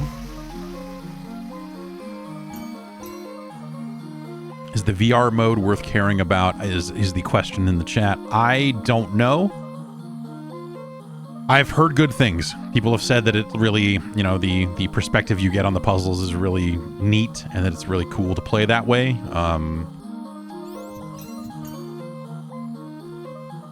Like I said, I've gone the other direction with it, and I'm much more interested in playing it on a Steam Deck.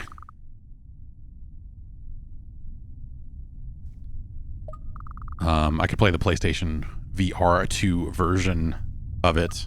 I do have the ability, but I just haven't. It has not been a priority, this virtual reality thing.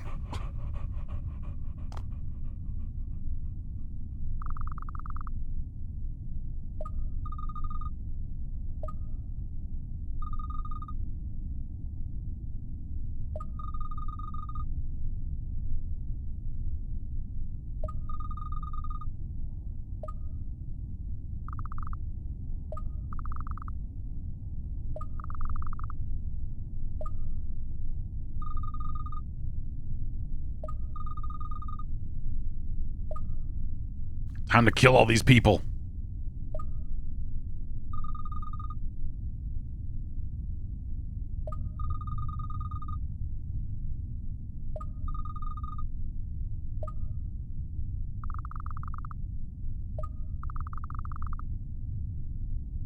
Why am I a dog?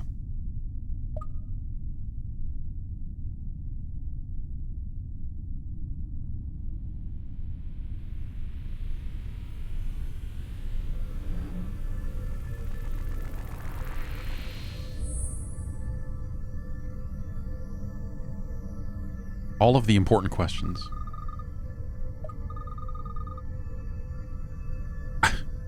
Oh. Okay, yeah, cool, man. Oh, you're the blue core. Why didn't I? Yeah, all right. It's good to see you again, blue core.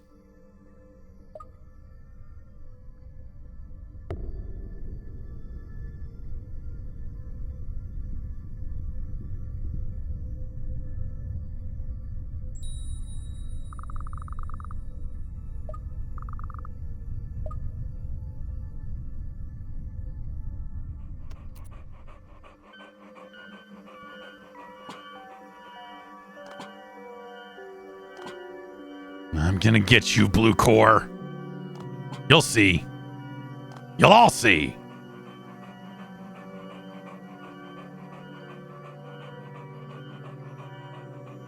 The way they get out of your way and kind of get back in, it's really just a neat looking thing.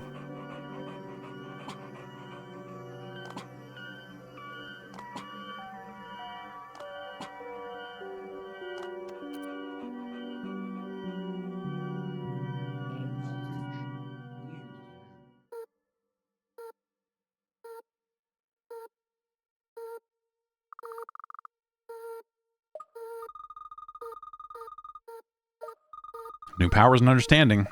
Here we go.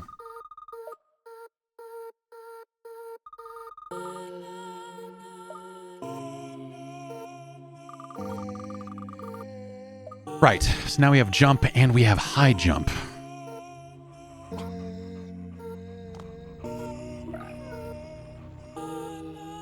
So let's see if I remember.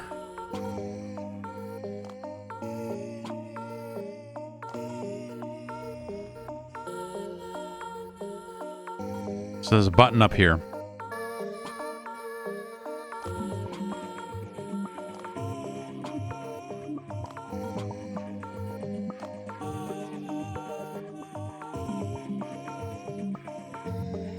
So what I think we want to do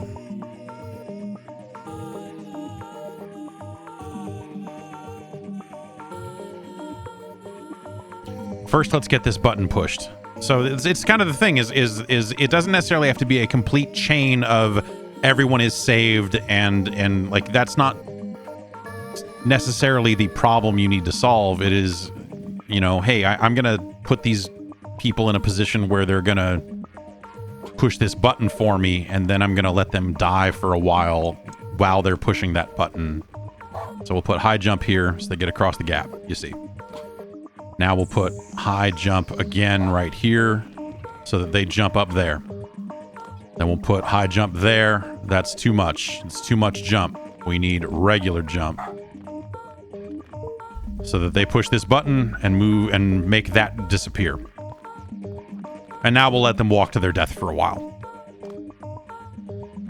because we will eventually need to redirect them so that they get that gold guy. Oh god.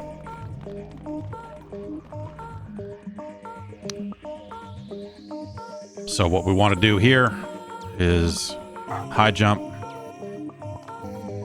and then we want to high jump in there so that they get that gold guy.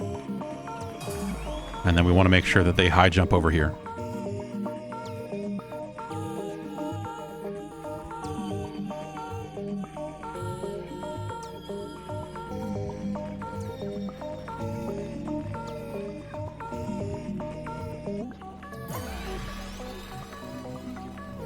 Okay, they've filled that square, so I think that means that it doesn't matter what's happening to them from this point forward.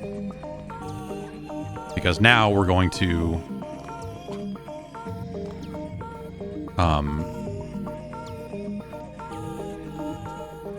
wait, how do I... Okay, now we're going to put a regular jump there instead of that high jump so they can go through, they can get that gold guy. And then, oh god, I forgot to do this part. And we'll go over here, we'll put the high jump in here.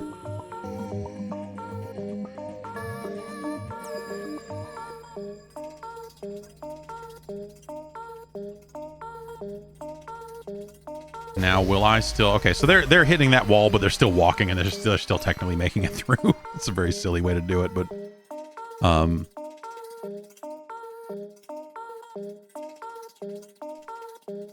You get it? It's a very simple but powerful set of tools.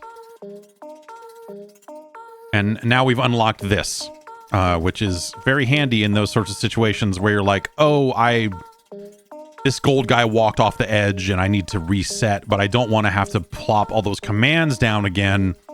So you can keep your commands there and then quickly fix them, you know, for before things going. Obviously,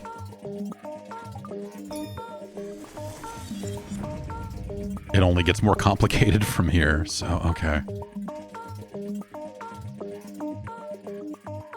Oh man, I remember seeing this one, but I don't remember.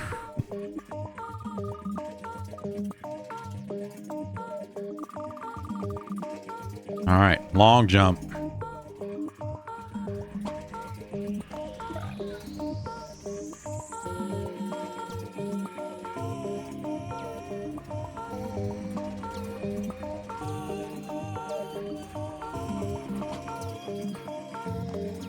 Okay.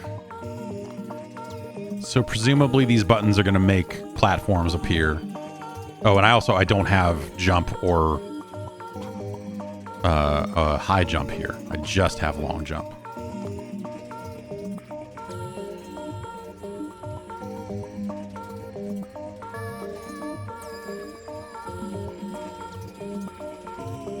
Well, we're going to need to know how long that long jump is, so get to it.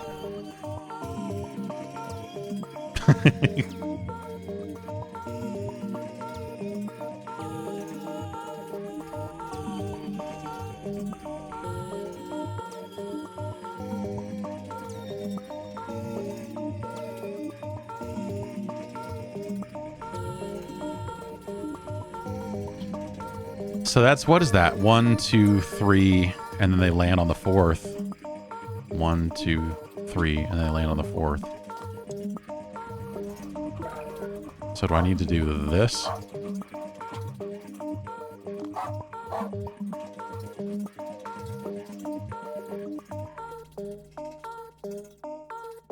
Oh, we need to...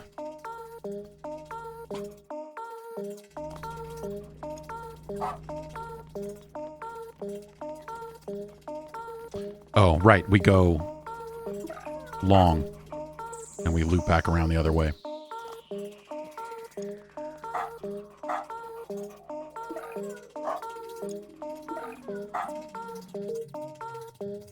Oh, but that's not going to work at all? Oh, no. Okay. Right. Okay. Right.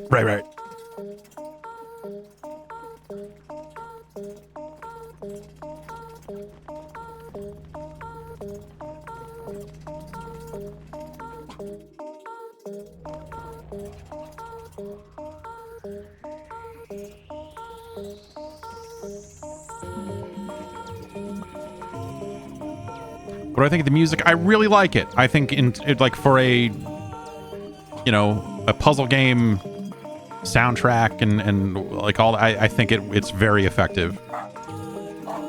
It's good thinking music.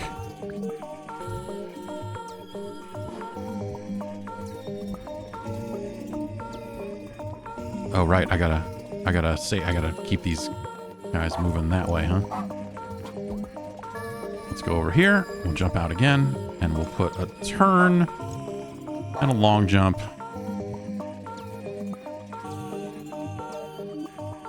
And then we're gonna have to put a long jump here.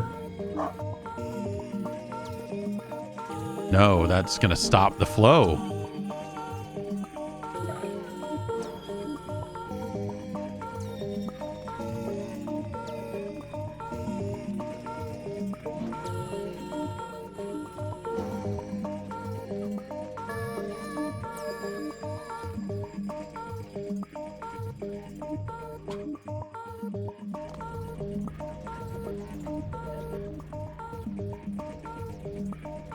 Okay.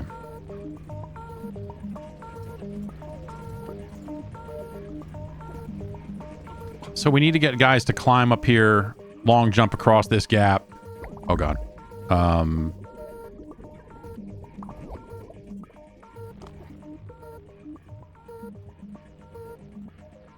We need them to pick up this guy along the way.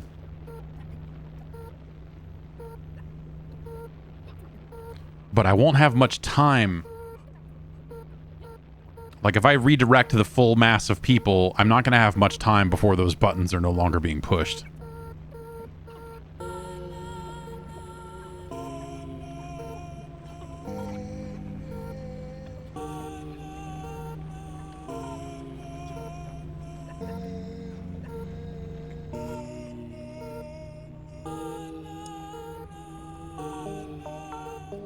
Well, let's find out exactly how long we do have. Let's find out. We'll leave that guy behind for now.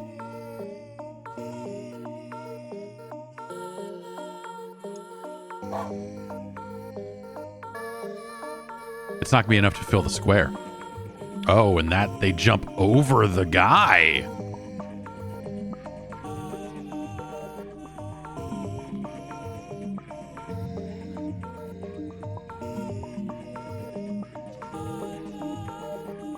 Oh, the buttons will keep working because those guys are in a loop forever.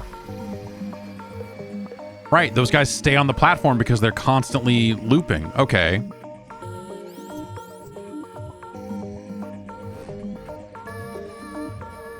So we just need to fill it.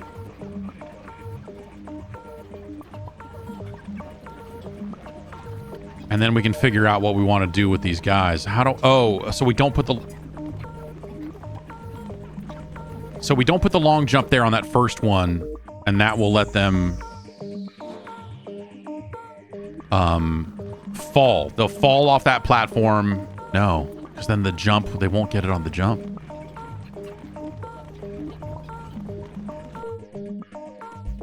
They won't get it on the jump. Oh, hey, Andy. Hi. How's it going? Is this one of yours on the PlayStation side of things? You still over there doing your thing?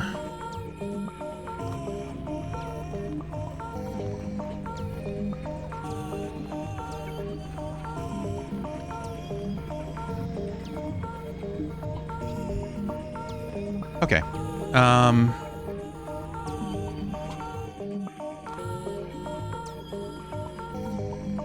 We'll move the jump back. That'll do it. Because then they'll jump, they'll hit that guy, they'll land on the climbing wall.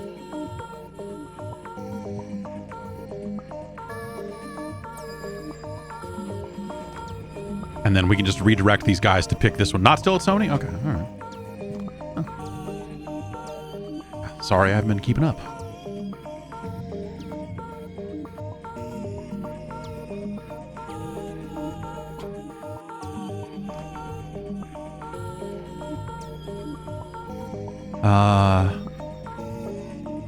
Okay. This looks good. Right? 1, 2, 3. That looks like they'll collide with the dude. And if not, we can always reset our thing here. Looking for the yeah, I hear you.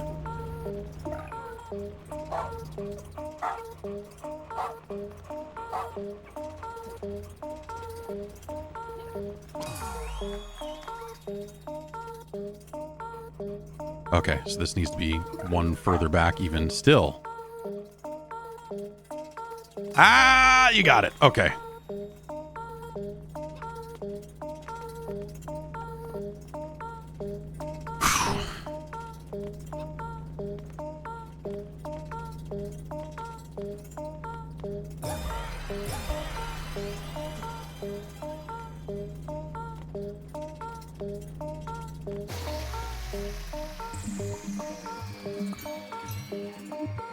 Andy, Glenn Rubenstein, and I have been doing a podcast talking about how we've been coming up in the 90s and some of that other stuff, and your name has definitely come up a few times. We need to get you on there. Talk to you about those crazy times.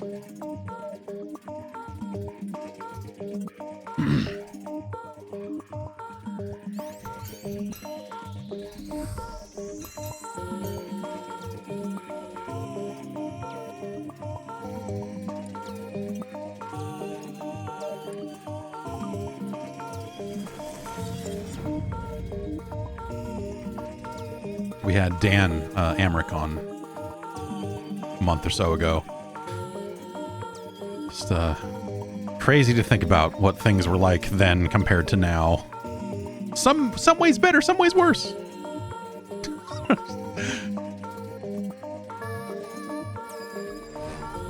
Okay.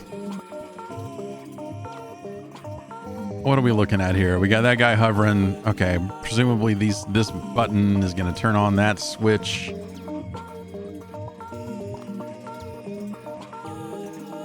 And then we still just have long jump, so we have to consider that. Oh boy.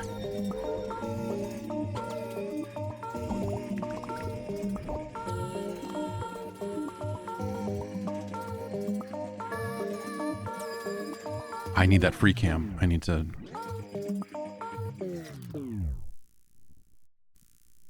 Okay, so...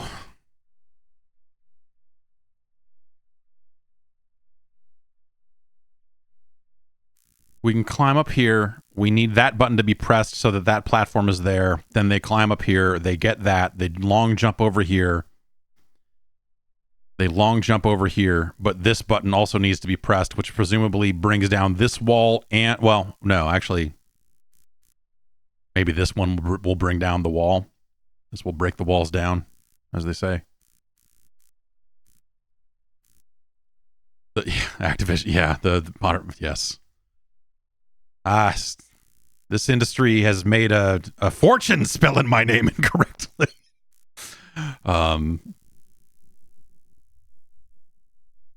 It's one of the silly things about starting this new business by myself and then naming it after myself is like, oh, right. No one, like, plenty of people know how to spell my name, but plenty of people do not. Okay, so we need to, we're gonna long jump over here. We're gonna hit this button. We're gonna long jump back. We're gonna go over here, hit this button, long jump back, and then climb up the wall.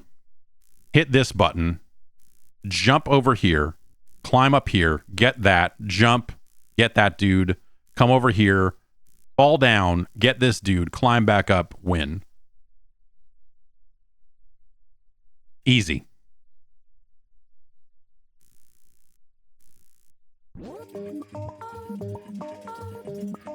All right, what were we doing? Okay, let's go over this way first.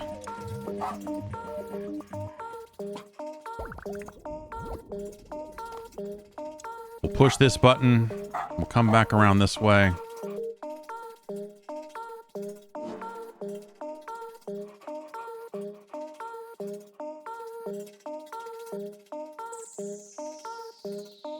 We'll go down here because we don't want them to cross.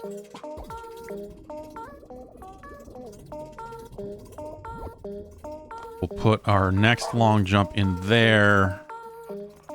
Yeah, okay, good.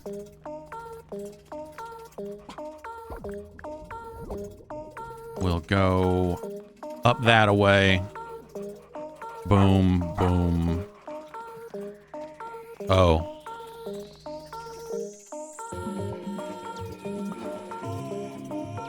That's not going to work because we need to have them turn and long jump, and we can't have the turn and the long jump on the same square. So,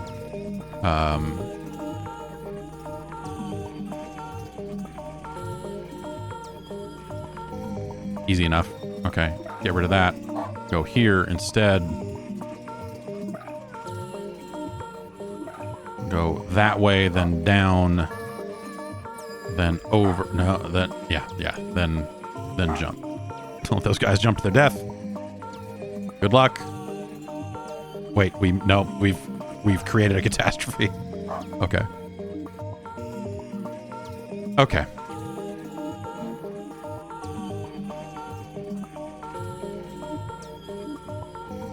These folks, look, sometimes people make it to the end and get to regenerate. Sometimes they get stuck staring at a wall. That's just how life works, friends.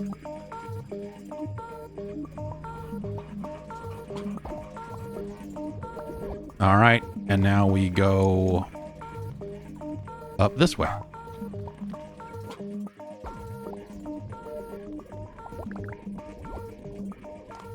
And now we go turn, turn, turn.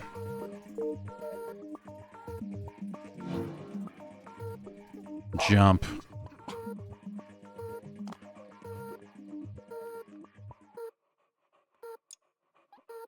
Oh, that's fun. They fall down. Okay, they're not surviving that landing. Okay.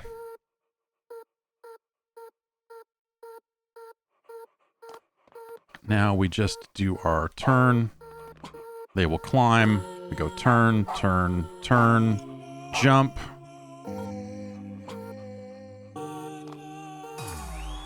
Then they will get that dude and they will jump again. And then over here, we need to fall to our death. And, oh, get over there.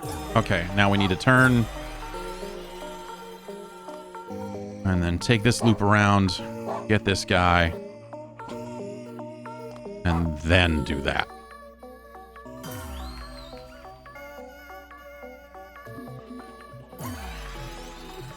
What time is it?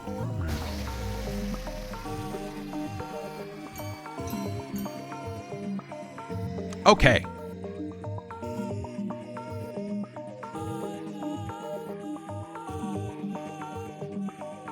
That feels good. to like be able to sit there and plot that out. Like you almost want to be able to like, good hats. That's the first level that's made me want to try the VR mode. Like I said, I just haven't had time to hook that stuff up and try it.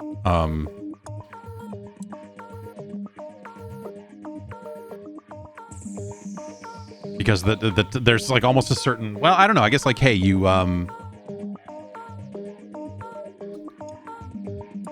know, you control the dog, right? Sometimes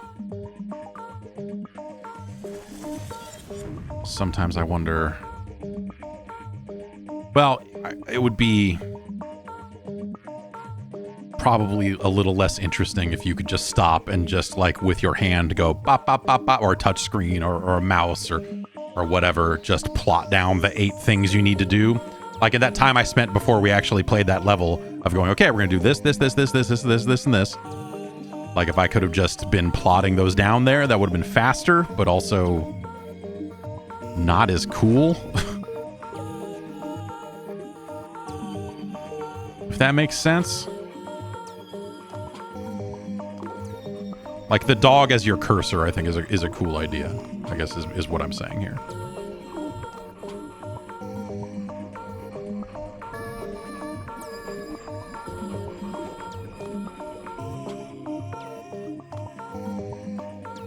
All right, this is definitely a spot where I could have spent some time looking at the level before starting it.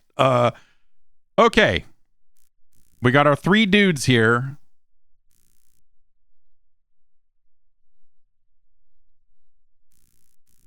That high guy we probably get by doing a high jump. Oh, we have high jump now, not long jump. Okay, so that's a difference.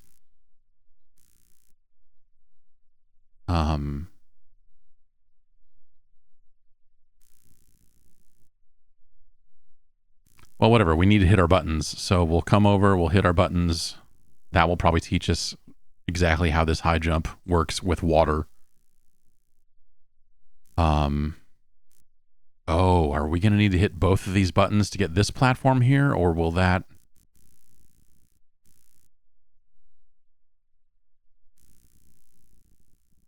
Am I going to need to have them loop around twice?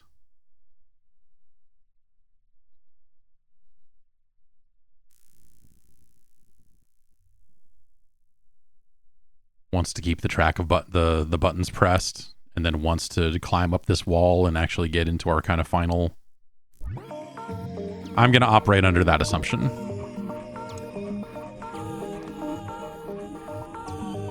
Let's put a high jump here and see what that does. Oh, they just swim. So if I can't put it up in the air.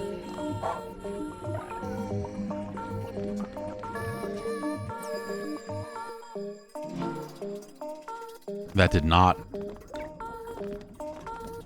Okay, so I need to go the other way.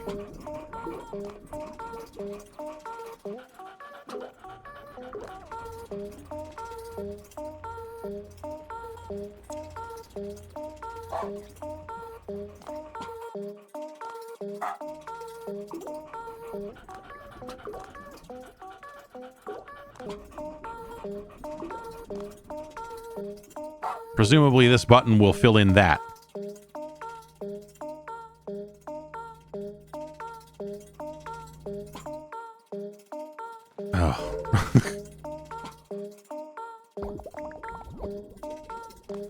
And then we want to hit this button. All right, you guys just fall to your doom already. Goodbye. There we go. What happened to our people over here? Oh, I forgot a turn. No. I forgot to jump. I forgot to jump. You guys, like Woodstock 94 down here.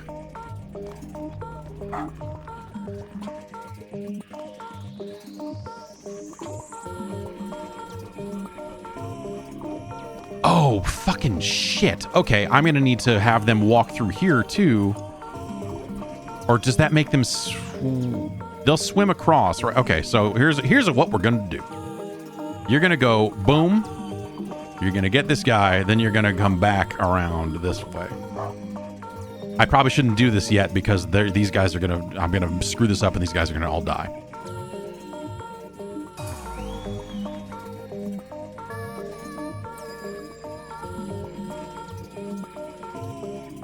Oh, what? Hey, you guys don't listen to commands in the water, huh? Good to know. Good to know. Okay. So we need them to enter the water at 3 different levels then, right? Will they? Okay, so that means there's probably one where we high jump into the water and they swim straight across and get the high guy. And then if they just enter the water at this, well, you can't see where I'm pointing. Off this platform here, we're gonna get this going, and then we're gonna restart it with our commands laid down, and then this is how we're gonna.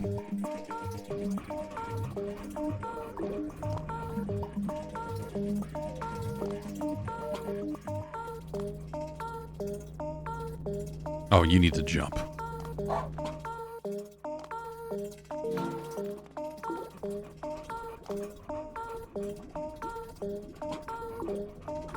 Oh, I don't know what I was doing there. All right. Oh, I did it again. What just happened? Oh, I see. Okay. Well, I guess we don't need to. Okay, so I can just. So I don't need to go all the way back around. I can just cut through this way. So we can just go pop. No. We can just go pop. Pop.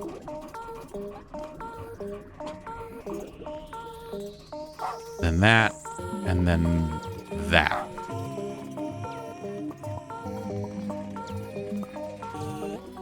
So we're going to test these theories. And then we're going to restart it so we can get the gold guys.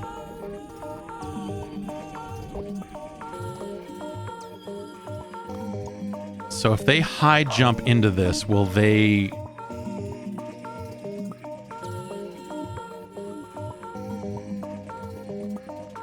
Okay.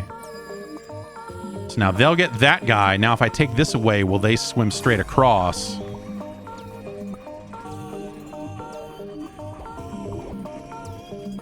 And get the other guy? That's my question. Or do I need to figure out a way to get them to go low? They need to high jump into the...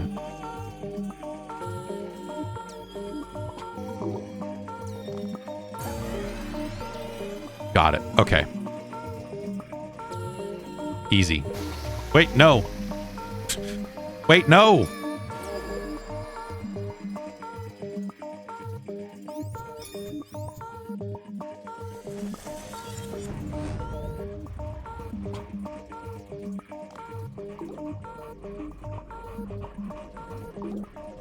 Okay, so we're going to get rid of this. And we're going to do it earlier. No, because, well, we need it there too. Okay, right.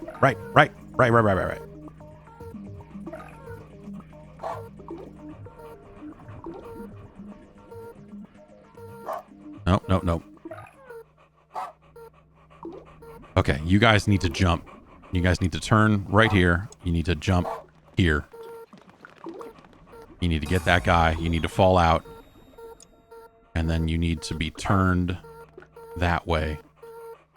And then turned that way.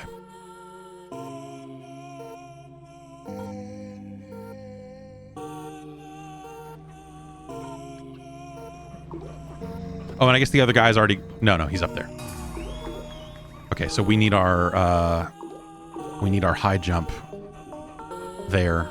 Again, that's the only thing we need to reset.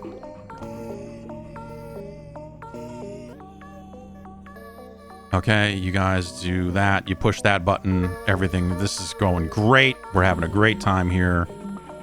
You guys are going to come over here. You're going to jump. You're going to hit that. You're going to go this way. And then you're going to loop back around. And I'm going to fall to my death again. And then you're going to climb up. Okay. Yep. But I can't get up. Oh, no. Maybe I can get up there this way. Okay. Yeah, good. And so I just need to set that. And I think that's everything.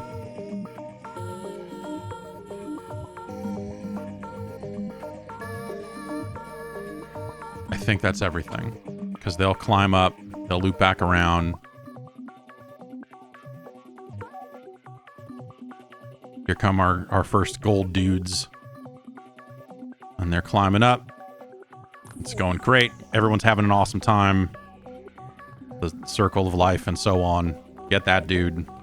You got him.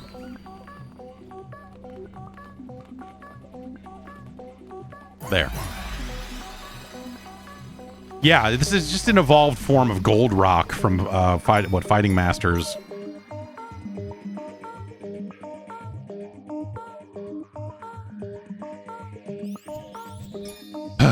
Okay. Oh, that's very handy.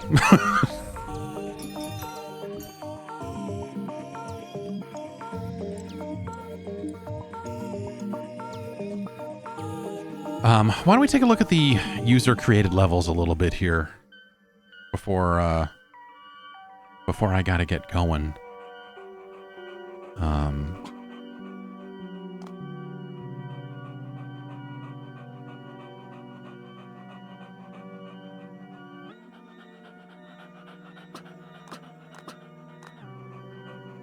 This is just, yeah, I don't know. This is just a feel-good thing.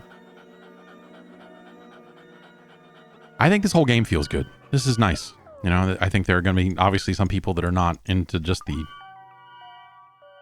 puzzle solving stuff, or they're bad at it or whatever. I'm not saying I'm good at it. I'm good at these early ones, but I get the distinct impression that if this game actually started to flex and get hard, or when it does that, in fact, at some point I will be like, oh man. And the levels in the game, there are tutorial video, like you can watch solution videos and stuff, which is kind of handy.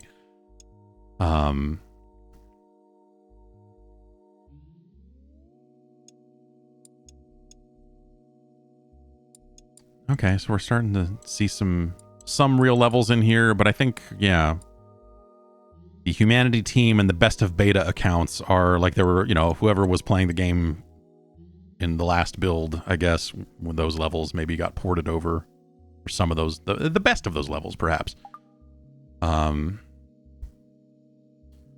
Stages we love.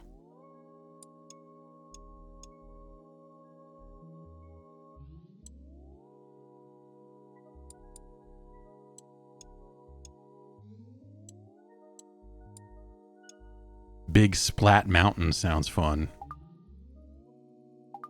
Wind.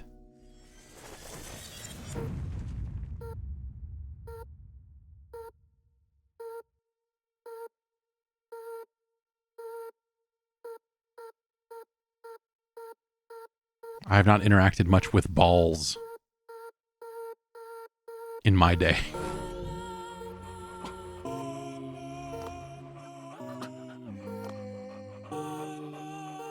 All right, so what do we got here? These guys are going to march up this hill, and those guys are not going to do that. They're, oh, good God, man!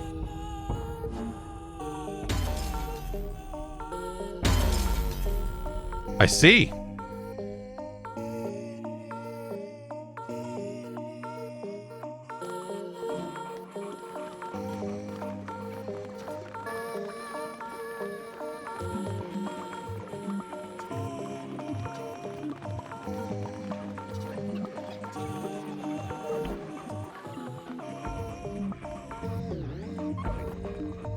More balls.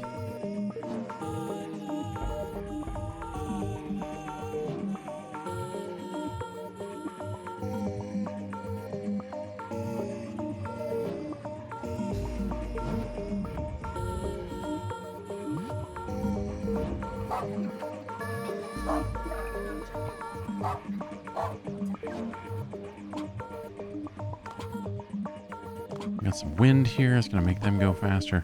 So I wonder if do I have to separate? Do I have to keep these guys in 3 separate streams in order for them to push this button properly? Is that how that works, or?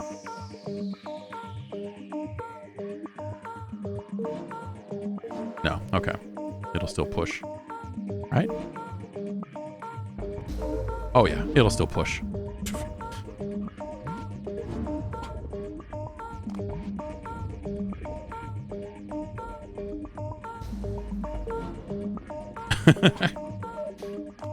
Okay, so what are we dealing with here? Okay, we got guys moving, so whatever. We'll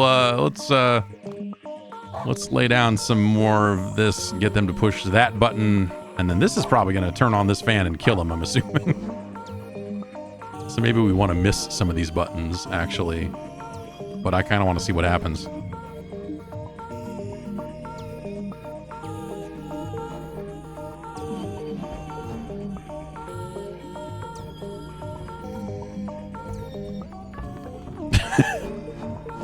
Oh, by the way.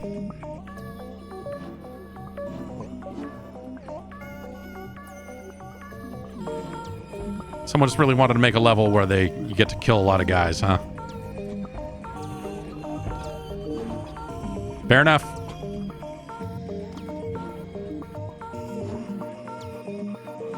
I'll push all these buttons. I'll let all these guys get run over and over again. I ain't above it. Okay. Come on up. How many more times? Yeah, there you go. Okay, we've turned on a fan and now we are... Well, that's going to cause our supply of guys up here to dry up pretty fast, isn't it? And they're all about to get dead. Like that. What's even up here? Do I need to like walk off this edge to get to the... Yeah, maybe that's what we're actually doing. Well, we've caused all the balls to fall, so what's the worst that could happen now? Is this just going to slowly work on its own as the fans kind of turn on and off? As these buttons get pressed and unpressed? I mean, I guess the thing to do would be to actually look and use the tools at our disposal to figure out which buttons turn on the fans and dodge those, right?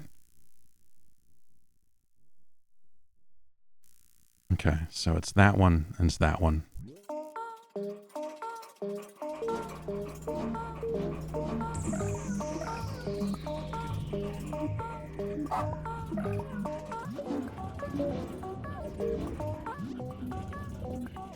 But then what does that... Oh, those causes the balls to fall. So yeah, we would have, you know...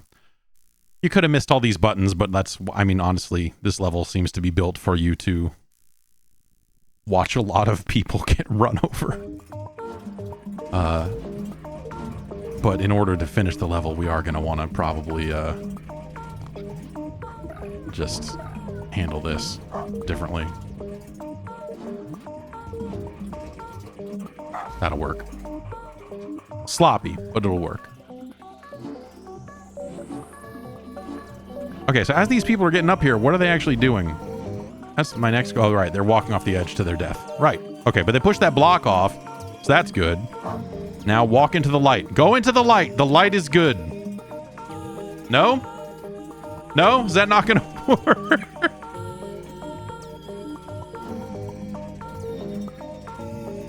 My master plan is totally fucked.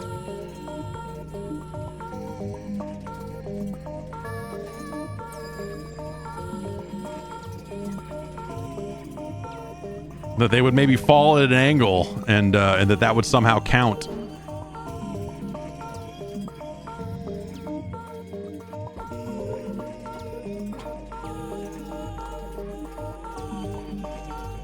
Oh, it's really just... Oh, because that block fell... That block fell down here, and then this crowd of people pushed it, and now we can just do this.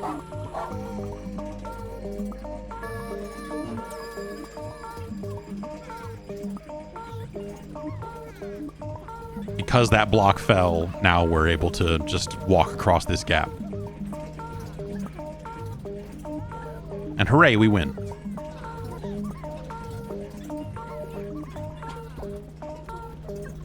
Take me with you, man.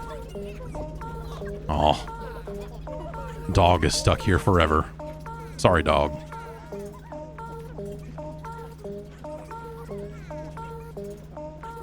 If I were in the business of writing bad decks and such for video games,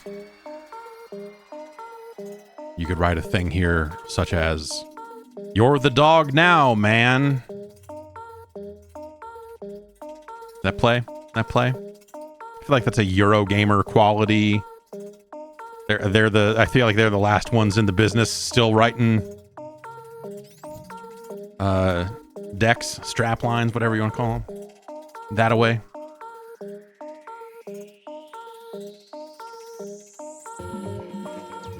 I like that stage. A lot of balls.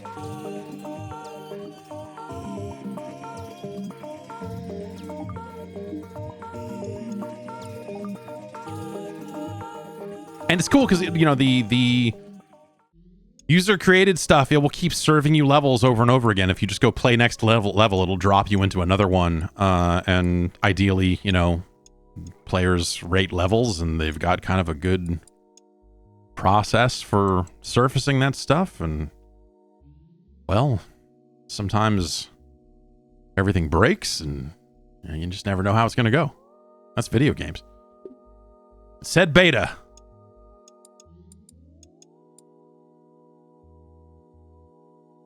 Said beta when we went in here. So. But yeah, you know, you can make your own levels and share them. As you might expect. And you have separate levels for playing the game and for building levels, and there are unlocks associated with that and stuff. It's cool.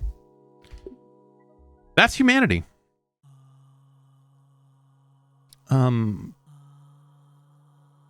This is, yeah, like I said, this has kind of been on my list of like games playing at the end of the day. This and Mario's Super Picross for the SNES were kind of my two go-tos here for a bit, and then Zelda came out, and I'm starting to play that at night instead. But as I'm playing Zelda, I'm like, this is not a good end of the night game. Humanity is better. Mario's Super Picross, even better. But I'm almost near the end. I'm nearing the end of that. I've almost got all the retro achievements for that. And I've put, over the last month, I think I've put 45 hours into Mario's Super Picross. I've been playing a lot of that. And I don't know, that's been a really good, hey, you know, bold statement here, if I may. Picross, it's pretty good. And when it's done right, it's great. You know, when you have the right tool set, and, you know, there's a lot of ways to kind of bone up a Picross game based on, especially on a touch screen. There are some just ways to kind of screw that up. And yeah, I don't know. It's a hell of a game. How's the new Trackmania on PlayStation 5? It is the same Trackmania that has been around since 2020. And I guess I'll launch that real quick. But we're going to launch the PC version. It's fine on PlayStation 5. It runs fine. It looks fine. I don't know if it has 100% of the features of the PC version in terms of user-made skins and stuff. Because it's not cross-purchase. So if you have the paid access on PC, as I do, it will still ring you up as a free-to-play player on the consoles. Because policies. Because business dudes doing business guns and getting their cut and what have you. Does it have Star Wars Metallica? Yeah, that was we were talking about that on the podcast yesterday. Someone did port Star Wars Metallica to this current the Star Wars Metallica track to this version of Trackmania. But yeah, let's just grab. Okay, we got to go back over to this view. And then I got to push this button. And then, hello, here's me. Hi. And then the video game is here as well. I love me some Trackmania. As one of the 5 people in the United States of America that can say that and mean it. Uh,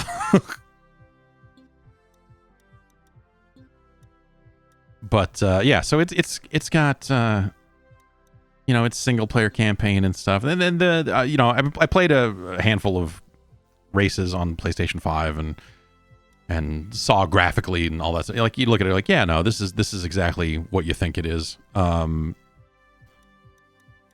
I have most of my fun on these servers here in the club rooms, and I'm not sure that you can just join club rooms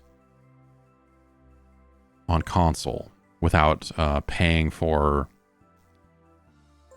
what do they do? It's $10 a year for the first tier of access, and then there's a $30 per year club access, and the difference is like, if you're paying the highest tier, then you can do the clubs and create skins, and it's kind of built around that. So for most players, it seems like that first tier of access is completely acceptable.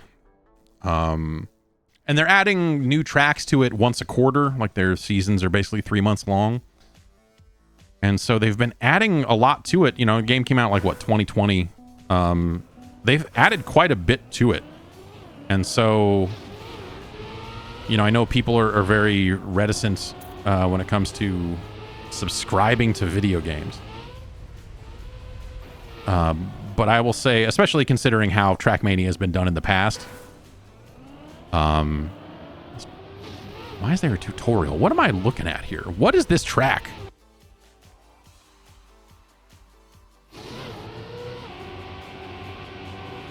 Look at that. This track's crazy.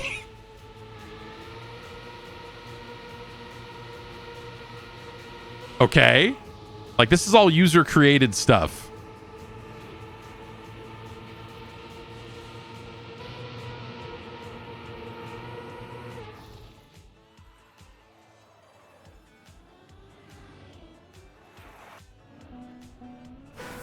Let's try the practice route. More time here.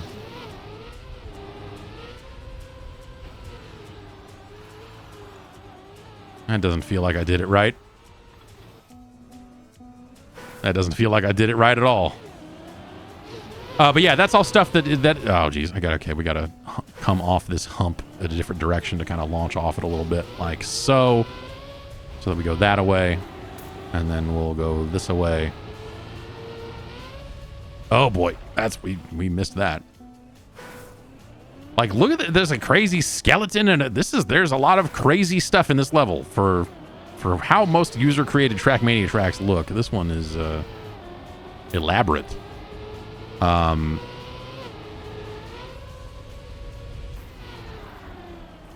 Haha!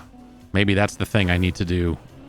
Why they have that practice area is because if I can't master that, then this whole thing is pointless. Oh, jeez. Rub to the edge there. Maybe we need to try a different server. Because I'm not trying to learn this highly specific skill right now.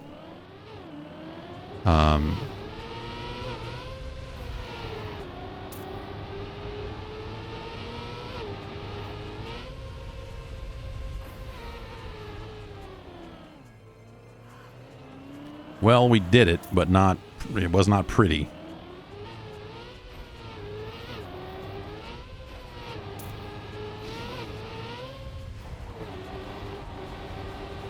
Oh, I think that's... Oh, okay, I should have watched the playthrough of the track to figure out... Okay, we got to figure out how to go down that way. All right. So this is Trackmania, by the way. It is, like... At its best, for me, it is like you are figuring out... It's not just how do I get through this track the fastest, it's how do I get through this track at all.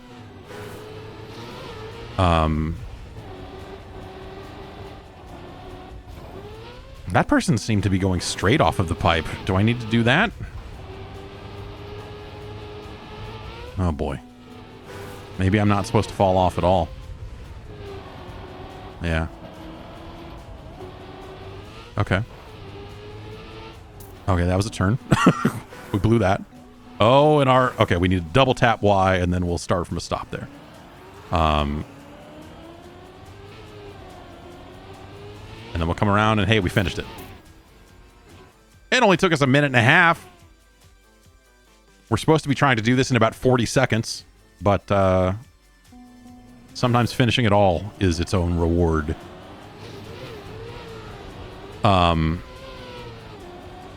So yeah, I don't know. Like, I'm a little bummed out, I guess, that the whole situation with like the cross-purchase stuff not being in place. And I get why.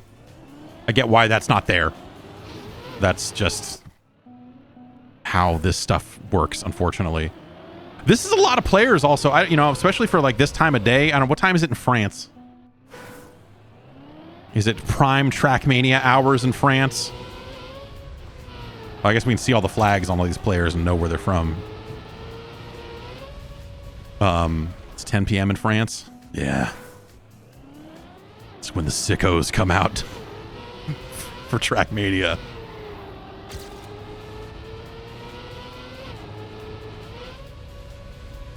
Real goblin hours for Trackmaniacs. But I will say, as someone who primarily plays Trackmania between 10 and 1 Pacific time, when I'm streaming, though I do actually, I replay most of it at night, local time. This is the most players I've seen online in a good long time, so I assume that means the console launch has helped to revitalize the scene. Because it didn't seem like there was, it hasn't seemed like there's been a ton of players playing for a while. You get on and there's like 2 active servers, and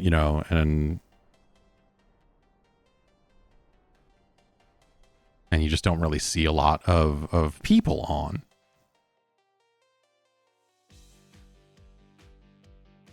At least on these servers, obviously there's ranked mode and there's royal mode, all this other stuff that I'm so not interested in. 500 people on the season campaign leaderboard in your state. That's pretty good. I'm the California one I feel like would have between like 30, and that's a wall. These tracks look great too, oh my god. Let's just say that Ken Kniff had joined. Oh man. Look, if you're naming yourself Ken Kniff in this game, I hope that at least you have told the game that you're from Connecticut. At least do that.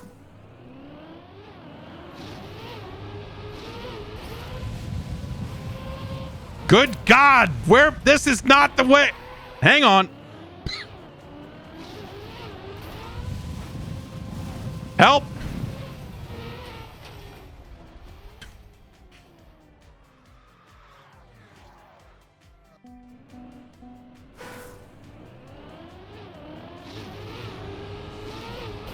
I keep getting Ubisoft pop-ups for like, you did a thing.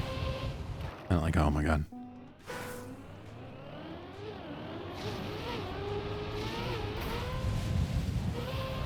Alright, landed it. This is exactly what I intended to do. Now let's do it again. Yep. Sure. Oh god, which way is down?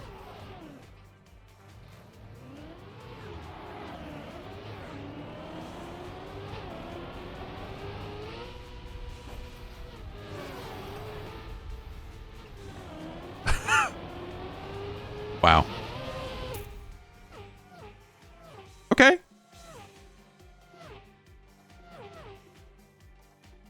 So these tracks, these LOL maps. LOL is it's an internet phrase for love our Lord. And so these maps are biblical in nature.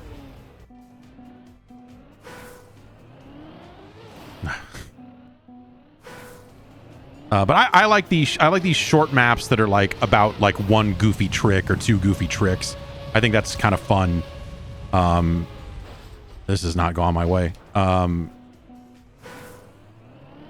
If you start now, you don't get past tracks. I don't know what the story is on if you subscribe now. Do you get access to all of the past campaigns or not? I think you do. But also, you keep the tracks you paid for after your subscription lapses, I think, too. Yeah, I'm not too certain on that. When this game first came out, Ubisoft sent out 3-year codes for club access, and so my club access is going to be up in July of this year. Yeah, the server music, let's find another server here before we get going. So you see these ones that don't have a player limit, that are just like 203 instead of 39 out of 255.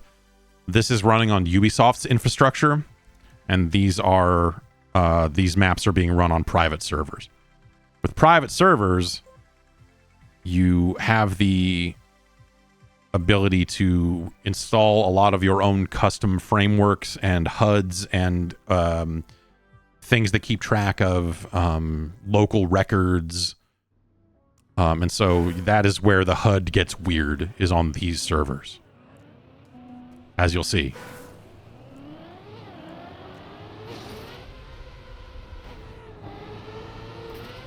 Oh, God. But the custom music thing has been a big downer for this installment of Trackmania. And I know I'm fairly sure that it is possible. But custom music, the ability to play your own songs, to serve up your own songs. So basically what it is you as the server admin can have a custom soundtrack installed. And how that's done is these frameworks that are providing the HUD, there's also a plugin infrastructure for those, and one of the plugins is music. And so you can take a bunch of OGG files, everyone's favorite music codec, and you can put those in a directory, and they will basically serve them up to players. And so whenever a new track loads, a new piece of music loads up as well. And to me, that was always the magic combination of like super highly illegal music distribution built into your custom servers. Because if you go look later, you would find, like, oh, in my cache directory, there's just a bunch of OGG files here. It's not streaming them to you. It's whatever. And yeah, so it was this. It created, like, these servers started to have a vibe of like, just. I don't know. There were a lot of servers that were playing a lot of metal, but then there was just a ton of servers just playing like all this trashy Euro dance and dubstep and just all this. And so to me, that became the sound of Trackmania, is the worst dubstep remixes in the world. And so when it came time for me to run my own Trackmania server, the first thing I did is like, well, I've got to get the filthiest, nastiest, most disgusting.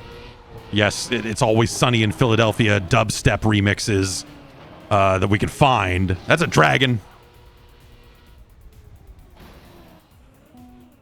And so that to me is such a huge part of Trackmania. And now, like, you don't see it on any of these servers. I have not. I'm trying to remember if I ever heard any custom music in any of this Trackmania, and I want to say I did see like one or two servers that had it, but I don't know. And I tried to rent a server from a company last year, and on their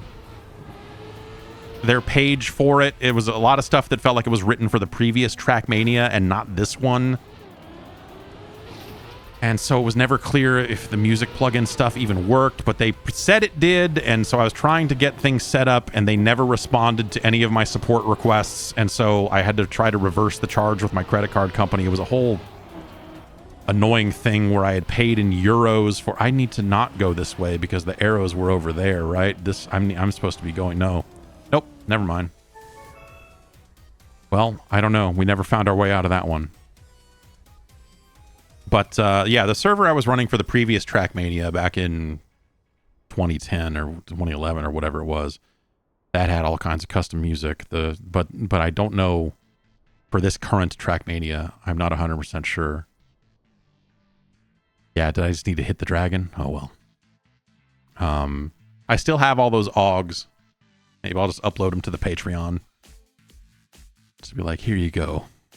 Here's some file distribution for you.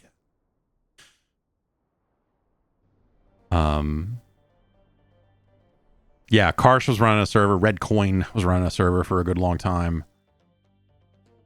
And that server is no longer active.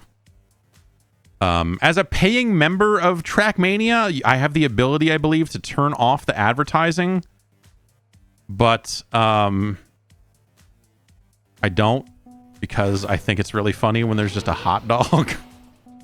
For Trackmania Nations or for Trackmania United or whatever, they wanted to do this. All these 7-Eleven delivery ads. All of the ads in that game were for AM PM. And they was all just AM PM ads and hot dogs. And so it's actually kind of nostalgic in a weird way that these 7-Eleven ads are also like for shit food. At least I have chicken, it says. Yeah. Is this a thing?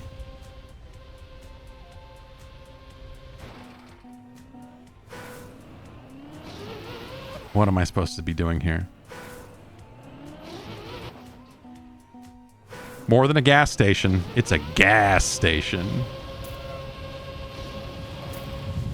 Okay, so they're just making that loop and then hitting those jumps a lot faster than I was, I guess. Ugh.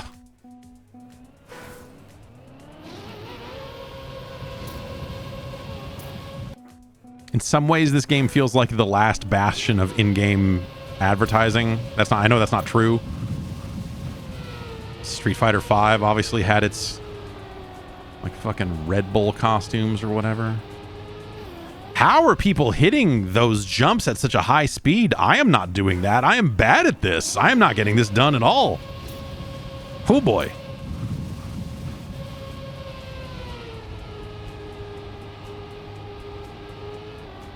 I just hit that bad all around. Anyway. I'm going to get some 7-Eleven delivered. I've done it. I'm not proud of it. But sometimes, you're in a very specific need of like, well, the kids are asleep. My wife is expecting and she needs some medicine right now. When we first moved into this place, my wife was 8 months pregnant. Back then, there's definitely some delivery food of a sketchy nature.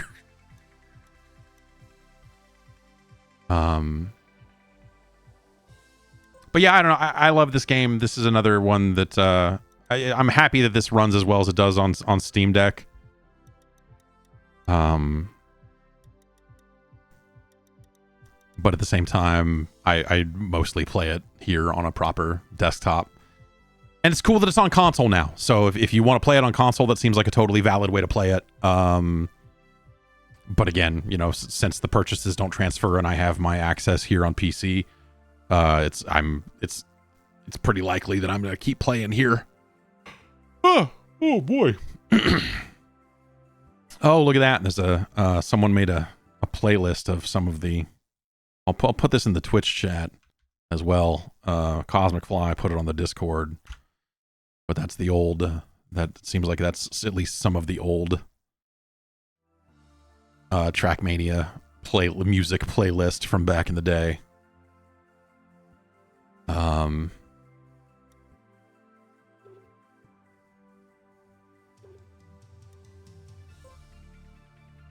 You still got your clubs. I was trying to think if there was an easy way for me to play Star Wars Metallica, the track, but I don't. Unless there's a room here.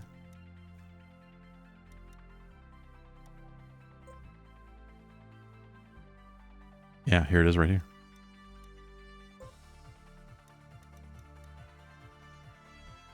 Now, if I join and I'm alone, can I force it to play a track? Let's find out.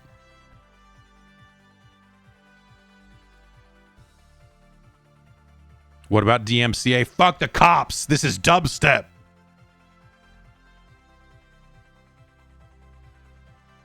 Dubstep is above the law.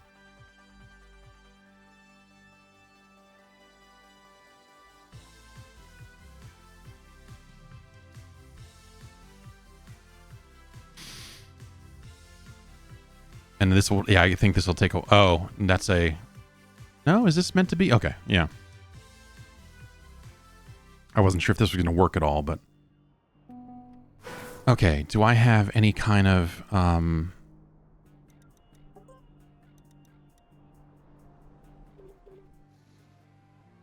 no, this is it. This is, in fact, the remake of Star Wars Metallica. Since this map was remade, there are, I believe, now tools that will just let you import maps from old Trackmania. I don't know how well that works or not, but so, you know, you see, like, there are a lot of custom tools that track creators can put in place to fuck with the camera, to make text scroll across the screen, all sorts of important. This is just a high quality track, is what this is. This is the highest quality. This is the best Trackmania track I think ever created. Let's say.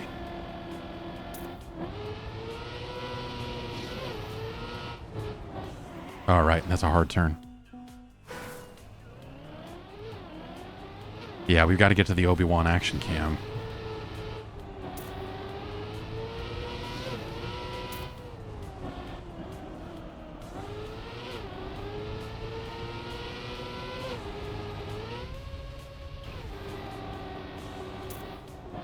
The sequel to this map is better in some ways. Oh god, I fucked it up again. No, we did it. We made it. So I'm still in control of the car while that's happening. So it's a really it's a real bummer. Ah! All right. The Obi-Wan action cam makes fools of us all.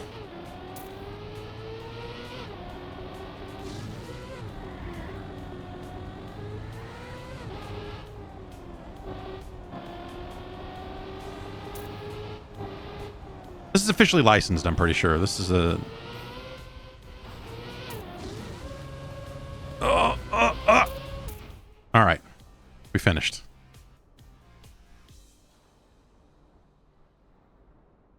Xenophobiac, I don't believe, is the original author of the track, but it did do this port.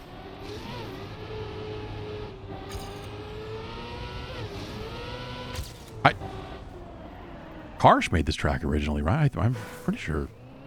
This is a red coin joint. This is a red coin joint. But I don't even know what. You know what I'm saying anymore.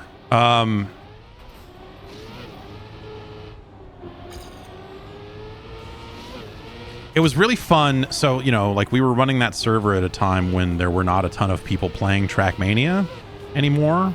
It's pretty normal for the Trackmania arc, I guess.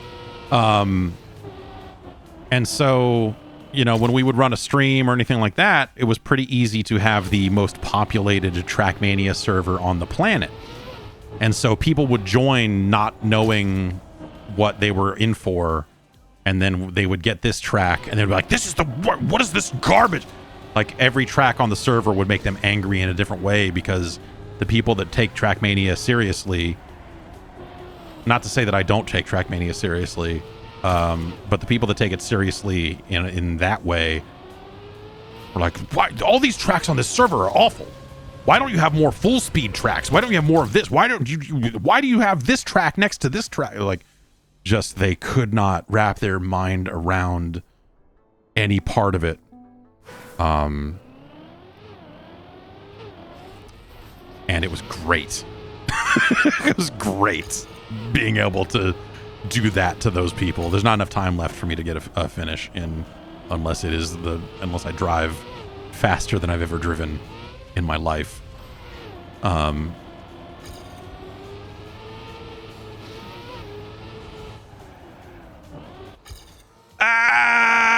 Okay, we're fine.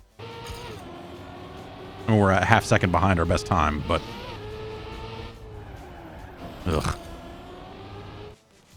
Ah!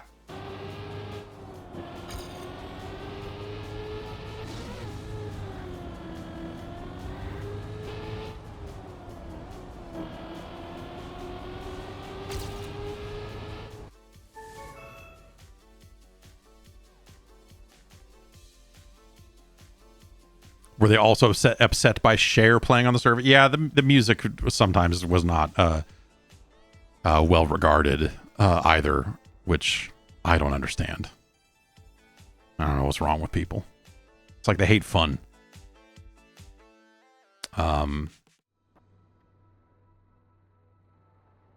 Anyway, Trackmania is a good game. It's you know it's I guess it's not for everyone. I guess it's technically not for everyone, but it should be.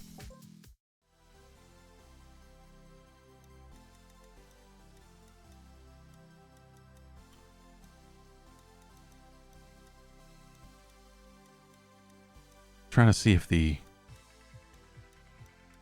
No, don't see it.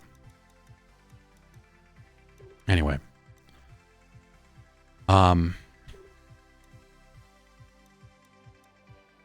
Video games, they're cool. Or at least this one is. And humanity is as well. Hawken, not so much. Not so much. That's gonna just about do it for me here.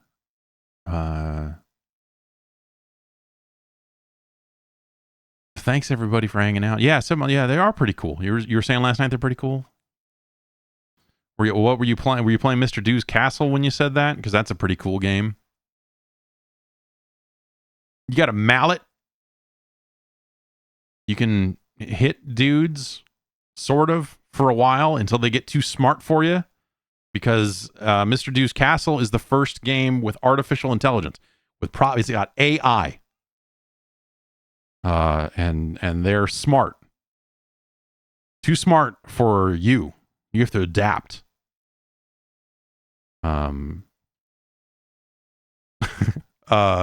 Anyway, I'll be back on Friday. Like I said, we're in this interesting lane here where most of the stuff I'm spending time with is stuff I cannot stream just yet due to embargoes and such. But I'm trying to, like, yeah, we'll see if there's anything else.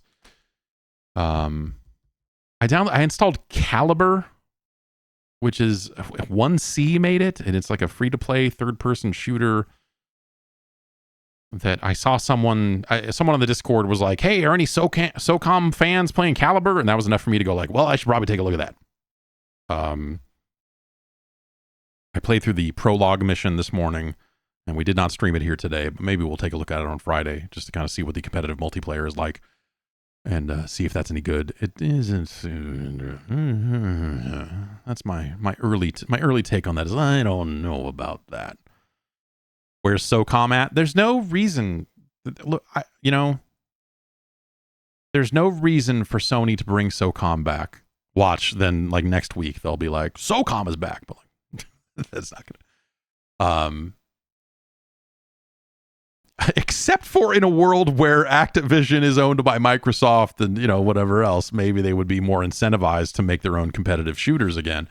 But not that SOCOM, I think, would directly compete with a Call of Duty. Whatever. I don't want to rehash that whole conversation again. But point being, as I've said before, sadly, there is no reason for them to make a new SOCOM. The world, the universe has moved on from that specific style of shooter. And I think, you see the cases where they've tried to make games like that on PC. And it's like, it's kind of cool. And there's one that has workshop support, so you can load in bootleg SOCOM maps and like it's good as a throwback, but I think people that want tactical shooters have gone in a direction where there's things that are even more tactical than SOCOM ever was. And people that want something that's a little more casual, arcadey, whatever, have skewed in favor of things like Call of Duty and so on and so forth. So I think SOCOM is a game that only existed in that beautiful lane when console games and PC games were really thought of as two separate things. You know what I mean? And now that everything's on everything and everything's on every platform, the kind of homogenized nature of that has led to just like SOCOM could only compete as a tactical shooter on consoles. Once you take it out of that highly specific environment, and especially in a world where there are not a lot of online shooters to begin with. And so you'll take what you can get on a PlayStation 2. Because there's nothing, like SOCOM was an amazing video game in its day. Those first two games, fucking mind blowing at the time. But specific time, specific place, and we're just not there at that point. And so removed from that context, the SOCOM is not that good. Today, like you if you put that game back out today, and indie developers have, and I think those games ride on nostalgia in a way that's like make them fun for a period of time, but but I think that's just the way it is. So I look at where where Sony's gone on the VR front with Firewall. Like Firewall was in some ways SOCOM-esque in its level of tactics, which is to say it's not super high. It's not a super high level of tactics. But yeah, I played a game a few months ago. That was basically that was the game that had workshop support, and its name escapes me right now. I still have it installed on my Steam Deck because that was like a fun place to play it, but I haven't looked at it in a while.